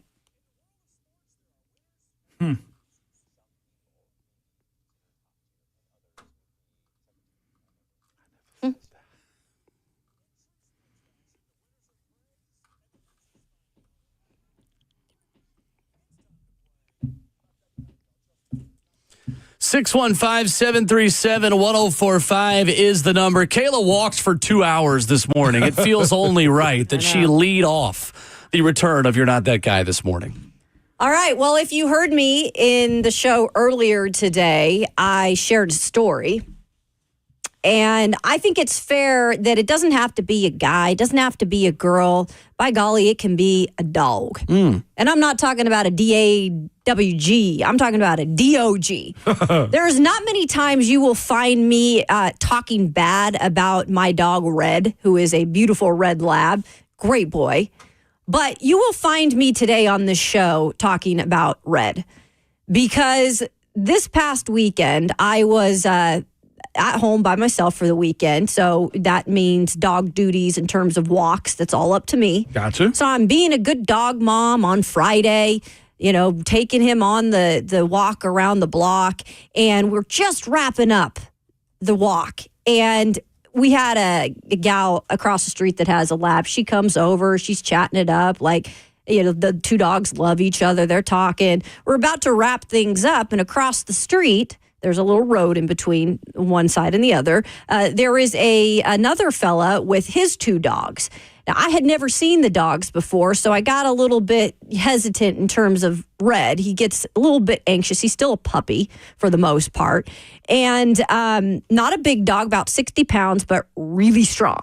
And we're about to wrap up, and I see him, and he's kind of yanking a little bit. And I'm pretty strong, and I yank him back, say, no, Red. And as I said, no, Red, pulled him back and started to turn around the corner. He yanked me so hard. I saw my life flash before me, folks. It's a little bit of a hill, then it goes to pavement. Ooh. And I said, if I fall on the pavement, the head's cracking. And I said, instincts kicked in. I rolled on my shoulder first. Then I hit the shins. I showed Bert the bruises this morning. And he went rocking across the street. And I got up so quick, and I was very, very flustered at the time because, again, I saw my life flash before my eyes. And I ran over there, and I gave him a little whip on the butt. But I had an audience, folks, of like 5 different people, too. So anybody who saw that in person was probably cracking up because it looks ridiculous. But I was so mad at my dog, and I had to keep a cool. I walked him back in there, and I said I was yelling at him at the top of my lungs. But I wanted to keep it cool as a dog mom in front of all those people. It was embarrassing. I lost a lot of pride in that moment. So for that, Red, you are not that dog. You're not that dog. Trust me. You're not that dog. What the hell, Bert? That was actually pretty good right there, Bert. That was solid. Kayla, man, that's tough. Yeah, you got to be careful yelling at the dog. People would be more mad at you. I was like, I need to be. I got the belt as a young kid. I wasn't going to give Red the belt. That's okay, real. I wasn't going to do that in front of people. Yeah, B2A for real. Mm-hmm. So my You're Not That Guy goes to United Airlines. Was flying back from New Jersey yesterday. Was up there with family and came back, and I was in group 3 to board. I paid like the $20 extra to be able to pick my seat. My legs are too long to sit in the middle seat with people I don't know. If I'm sitting in the middle seat, I better know at least the person on the aisle or the window. That way I can encroach on a little bit of your territory because I am 6'1" with long legs. And so I never check a bag, ever. I prefer to keep my luggage with me. That way I don't have to wait when we get home. And I knew I was getting home about 45 minutes before the Super Bowl started. I needed to go get beverages and or food and needed to hurry. I'm in group 3 boarding. They get done with group 2 out of 5 and tell everyone we are already out of overhead compartment space. Everyone with a roller bag is going to need to check it. And so apparently on whatever Airbus plane this was, only 40 bags can fit in the overhead compartment, according to the person that I talked to. We get on the plane, half the overhead compartment stuff wide open. Just absolutely, probably a third to a half of it, just open. Why would you have a plane that has that little space overhead? Or if you are going to, tell people beforehand. Like, you guys send text notifications about everything, you airline people. Let us know, hey, if you are in groups 3 through 5, you must check your bag. That's fine. I would make other plans. I'd put more stuff in that bag. Was very annoyed. Ended up being able to make it back in time, barely. I got in as the national anthem was about to be played. So it worked out. But United Airlines, you're not that guy. You're not that guy, pal. Trust me. You're not that guy. We're just bragging on them, too, on I know. Friday. I was group 3. Like, I was in the middle of the plane. I paid extra for the seat. I was group 3 out of 5. You're also not that guy if you go in a group that's not actually yours, because then you got to take compartment space that should not have been allowed to use. So That does happen. yeah. Does happen a lot. And don't even get me started on how bad people are at packing. People will throw, like, these go under your seat. If you have a book bag, that goes under your seat. Exactly. That makes me so mad when people put their backpacks in the, like, that can easily fit underneath your seat and you'll have plenty of leg room. Because that's what they say. They're always like, oh, if you have, make sure we have a tight flight, not everyone's bag can be up here. So make sure. People will be throwing trash bags up there, putting their suitcases in the wrong way. Shopping stuff for when people like come back with things. Gifts I've seen that a lot. Put that crap under your seat. Because I do not give a rip. I would just, slide that the other way. Yeah, they told you how to do it. That's wrong. I'm sorry. Yeah, I'll do it for you. Just sit your fat ass down. I'll do it. Don't worry, Granny. Traveling really does bring out the worst in people. Do not travel with me. Whether it's road rage, flight rage, I'm just not a very happy. I'm learning. Maybe I'm not as happy as I thought I was. Maybe that's just what traveling does to you. I don't know. Fred on YouTube says, just be glad you landed, Will. Gratitude is everything. No, this is you're not that guy. Dark.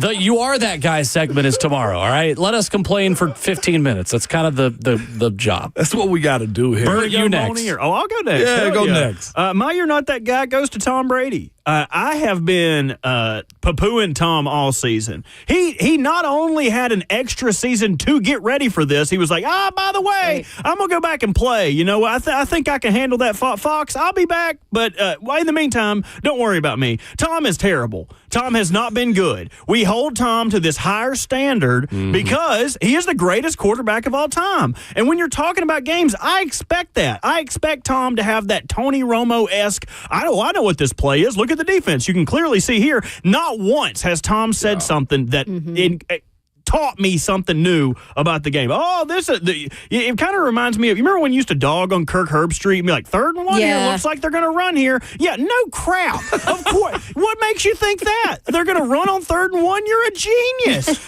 Someone made a Tom Brady Super Bowl drinking game, which should tell you that all of his colloquialisms, I said that word wrong. Look, that's a $10 word, man. Every one of his little crutches have already been found out. Take a sip if Tom says stud, red area, game within the game, crazy, or says pressure, weird. I don't know why he says it like that.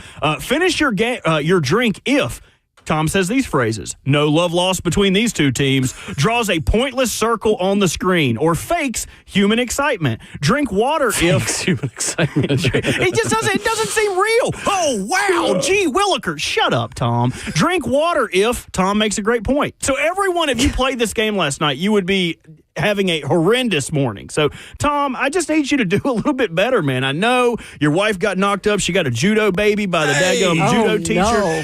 He's got a bunch of stuff going on. The roast ran him over, but you got to do better, Tom. If they're going to take Greg Olsen, who is fantastic, off of these Super Bowls, Tom has to be better. Did you even hear him get a jab at Kevin Hart? He's like, yeah, that's for giving me all that grief during the roast, Kevin Hart. He did that all year, too, right? He did it to Baker when he called Tampa Bay games. It's always like he's got to get a little stick in, and the good ones don't have to do that. Tom? You're not that guy, pal. Trust me. You're not that guy. Maybe Giselle would have stayed. Yeah, maybe. Wow. So funny. Hey! Hey, We're having a nice time. We're Hitting hanging below out the here. belt. I We went love from it. Tom the broadcaster to Tom the human. What are we Tom doing? the husband. Keep We're kissing them ex-husband. kids on the lips, Tom. Hey,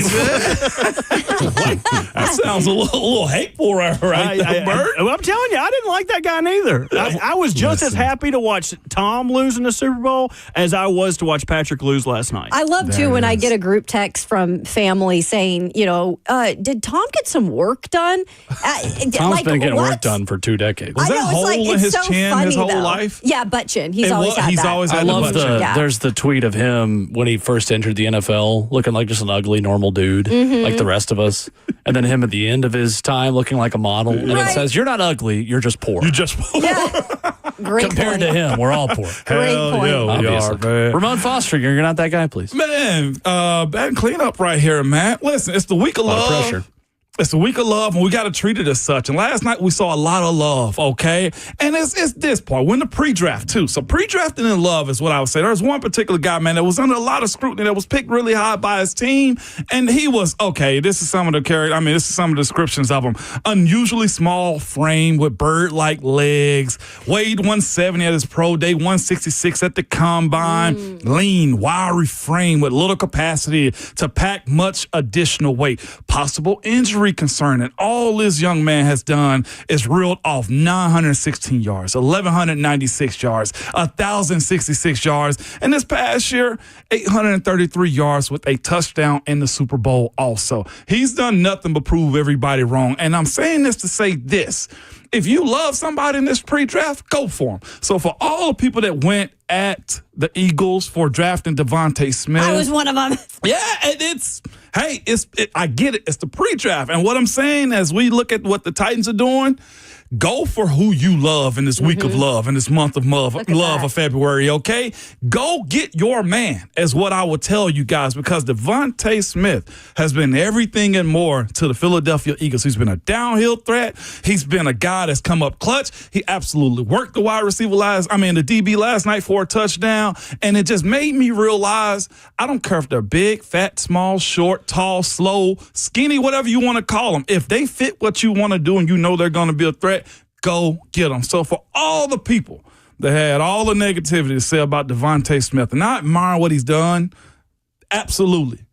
So for those people, I must say, you're not that guy. You're not that guy, pal. Trust me. You're not that guy. Devontae Smith, an example of a player Alabama does get to claim. Like Jaylen Hurts. Very true. Yes. Wise man once said, you're never going to be happy till you love yours. So love your NFL draft prospects. I think that was the one they called Cole. That was Jermaine Cole sitting on a roof on 2014 Forest Hills Drive. J. Cole, man. But that was looking back in hindsight. And It is an interesting thing to think about, right? It is, man. And he's not put on any more weight, really. I mean, he's the same frame guy. Ball player. That he's been, and he's not really had injury issues, none of that stuff. And that's where the conversation, I'm not calling him generational. What I'm calling him is really good right now. He's been a contributor. He's been a major contributor. And sometimes playing your role is the best thing. I think people knocked him for taking a deal too early. That man is from, where is Devontae from? He is from Arnright City, Louisiana. Of course. He's the richest person in the city right now, okay? A Louisiana guy. Go take what's yours and get a guy that fits your offense. And like I said, ain't no slight at anybody, but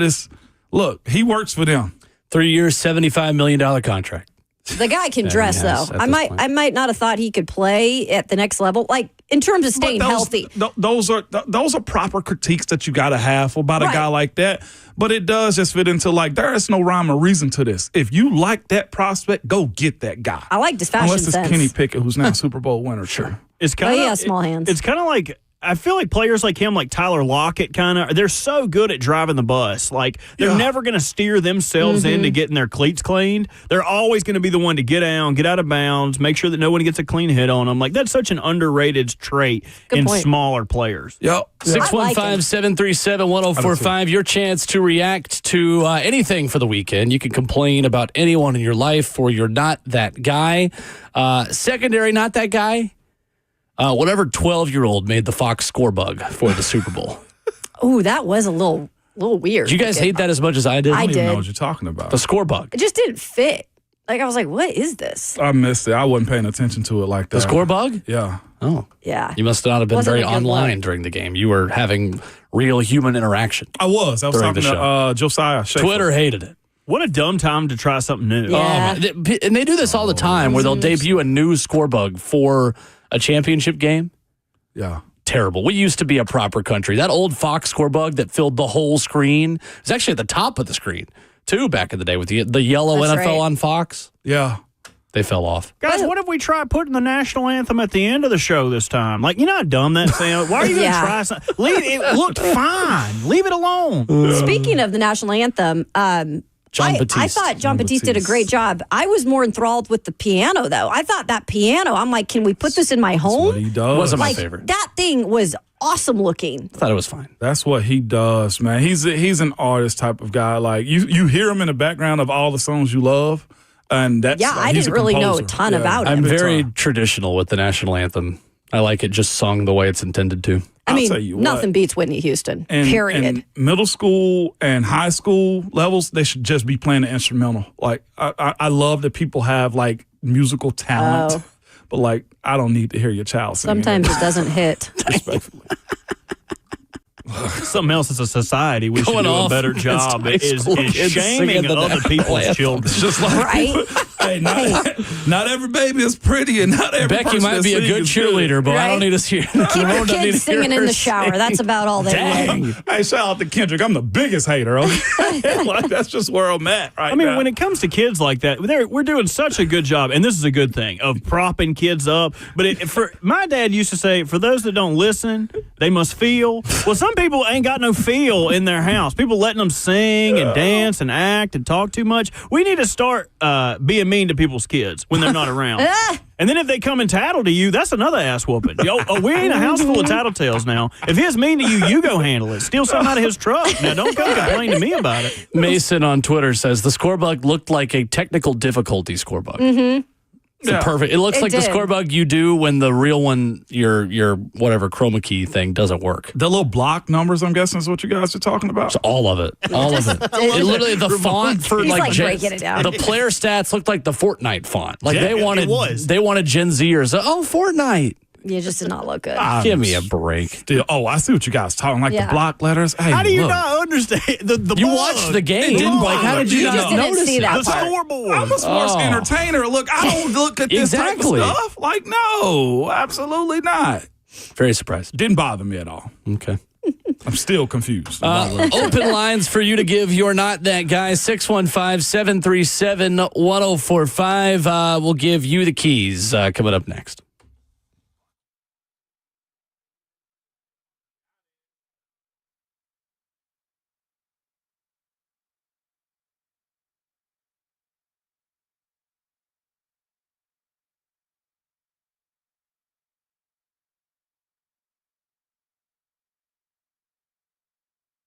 It's Ramon Foster here for Secure Lawn, man. I'm talking to you folks out there, man. You know who you are. You're the ones that walk around your yard every day getting mad when you see weeds. You obsessively care about your grass.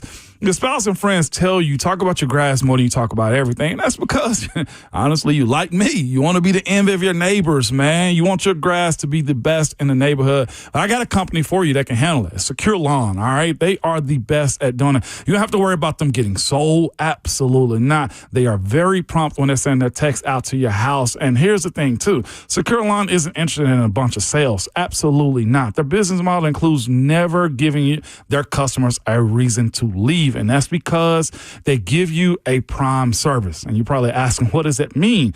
It means that their team members are properly trained and prepared to provide a prime service, supplying their customer expectations to make them lifelong customers. It's what they do. And it's the reason they've been here for over 20 years in this Tennessee market, man. The family owned and operated and local. The best thing about it is the same people that you run into are the people that run the company. Their kids live in our communities and attend our high school and go to the state colleges, man. They don't make you sign any contract. If you're unhappy with that service, they will do everything they can to make it right. And if you're still unhappy, they'll give you your money back on your last treatment. Y'all know this is unheard of in today's climate, man. So go ahead and get a head start on your yard and call Secure Lawn at 615-893-8455 or go online to securelawn.com.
RKW ramping up the show on 104.5 The Zone, 615-737-1045. Special thanks to Barrett Sports Media, who has ranked 104.5 The Zone the number 3 mid-market sports radio station in the country. All right. Yay. Nice job, We'll team. take top 3. We will continue to aim for number 1. Very And nice. shout out to our friends down in Birmingham at Jocks for the number 1 spot. Great folks down there, and they do great work. So appreciate Absolutely. I'll take it, man. We're coming for you. Big time. it. Yeah, but also we'll grab our crowbars and head south. Exactly. I'm okay to be Tanya Harding, like I said. Anytime y'all need it. That's what Okay. Look, ain't nothing but a little misdemeanor. We get you out of jail. Gotcha. Got one in the battery. past, so. We can have it minimized to a misdemeanor. You know what I'm My saying? dad used to have a whooping stick called Mr. Meaner. That's awesome. No, it was not awesome. Not for, Speak for sorry, yourself. Not Fun. for you. Speak for yourself. But again, we all might have had a little. A little community Little service, patting Kayla. on We the get them booty. charges down. You know what I'm saying? Downgrade it. Ain't nothing wrong with that. You committed to it, not me. Just So at what point, speaking of you're not that guy, at what point does it kind of get ridiculous, the college football accounts that congratulate their players for winning a Super Bowl, and those players are like playing left bench? Like Notre Dame tweeted, "Congratulations to Ian Book and the Eagles on winning Super Bowl 59." Like, what are we doing? In order to get the congratulatory tweet, you've got to be on the 53. yeah. At least on the 53. Well, no, because practice squad guys play their part, their roles. They play their stop. roles. Stop. And every school, Ian Book contributed nothing to the Eagles winning the Super Bowl. every nothing. school is clamoring for validity. They all want something. Something to be relevant. Piece of the pie. Validity. Yeah. I don't like Every it. little small town, USA, every principal that suspended a kid that's in the Super good Bowl, point. everybody wants credit, man. That's all it is, Willie. Oh, I know what it is. I just don't like it. Look, They Zach shouldn't be doing Bunch, it. Oren Burks did, he did play this year. The comment Zach made was Vandy did the same thing. ... I get Kari Blasingame wasn't really somebody who was making a contribution for the biggest part of it, but I think Oren Burks, had to step in when he had to step in this year. If you were a third string quarterback, you contributed Ian Book. very little. I mean, come on. Very little. He wasn't even third string. He was fourth string. Was he really? He was Was he behind Tanner really? McKee. I didn't even know they had 4. Who is Ian Book? Notre Dame Notre quarterback. Dame's former quarterback. Oh. If you ever want to watch a funny game, not a good game, it was a terrible watch, but when he had to start for the Saints, I think it was 2 years ago, awful game. Let me find his stats, matter of fact. Bert is just So leaning do they into get the a hate. pinky ring, Ramon, when it comes to the Super Bowl ring? Like you get a these full one. practice squad We talked about it players? earlier. Yeah, I know. it I'm just, for depends. those who are tuning in here, It depends upon what the team wants to spend. I know the practice squad guys on their last Pittsburgh Steelers Super Bowl, they were livid because they had been on practice squad all year long and they got baby rings, basically like a dinner ring is what you call it these days. And the people that were on the 53 or even IR. The IR players got big rings. then what do the trainers get? And all that stuff. They got smaller rings. But of course, Okay, so it it's- depends upon the team. Yeah. They will. Everybody in the building can have the ability to get the big ring. When I know I have a friend that worked for the Braves in stadium operations. When the Mm-hmm. Braves won the World Series, they gave every full-time employee a big ring. Yeah, People they that had doesn't accountants surprise me walking with the around Braves. with World Series rings. Well, the Braves, you said? Yeah. Because Yeah. it's been so long. It's very significant. You know what I'm it's saying? been since 95. Yeah. Yeah. So it depends upon that more than anything, Kayla. Dustin and Laverne with a "You're Not That Guy" this morning. What's up, Dustin? What's up, guys? My You're Not That Guy is for someone that I really, truly beloved and cherish, but I got to poke a little fun at him. Mr. Derrick Henry, you had a great season, but you're not that guy. You picked the wrong team this year, buddy. And I just got to say how funny it is that Kyle Phillips went from muffing 4 kicks for us this year to having a Super Bowl ring. So pretty crazy stuff, man. And then my final thing, congratulations to the Eagles and their coaches, all their people that do everything. But to the Eagles fans, you guys can still, you know what I mean. Yeah. Go fly a kite. There it is. Yeah. Thank you, Dustin. We Appreciate get it. you, Dustin. It's funny You're watching still obnoxious. these former Titans chase it. You know what I'm saying? There's really nothing you can do to just guarantee a ring. That's what sucks Right. about it. It's Derek's back, I think, next year too.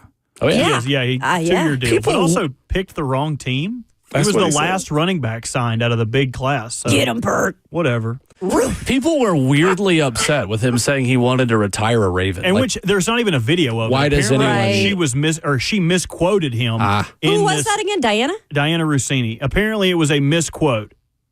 Oh, yeah, I don't know. okay. Even if he said that, like, of course, you always want to retire with the team that you're playing with. And like, if he gets a Super Bowl, that trumps a lot. When has a player ever said, "Yeah, I don't want to retire here"? Who's like somewhat happy? Like, I don't know why Titans fans would be upset about that.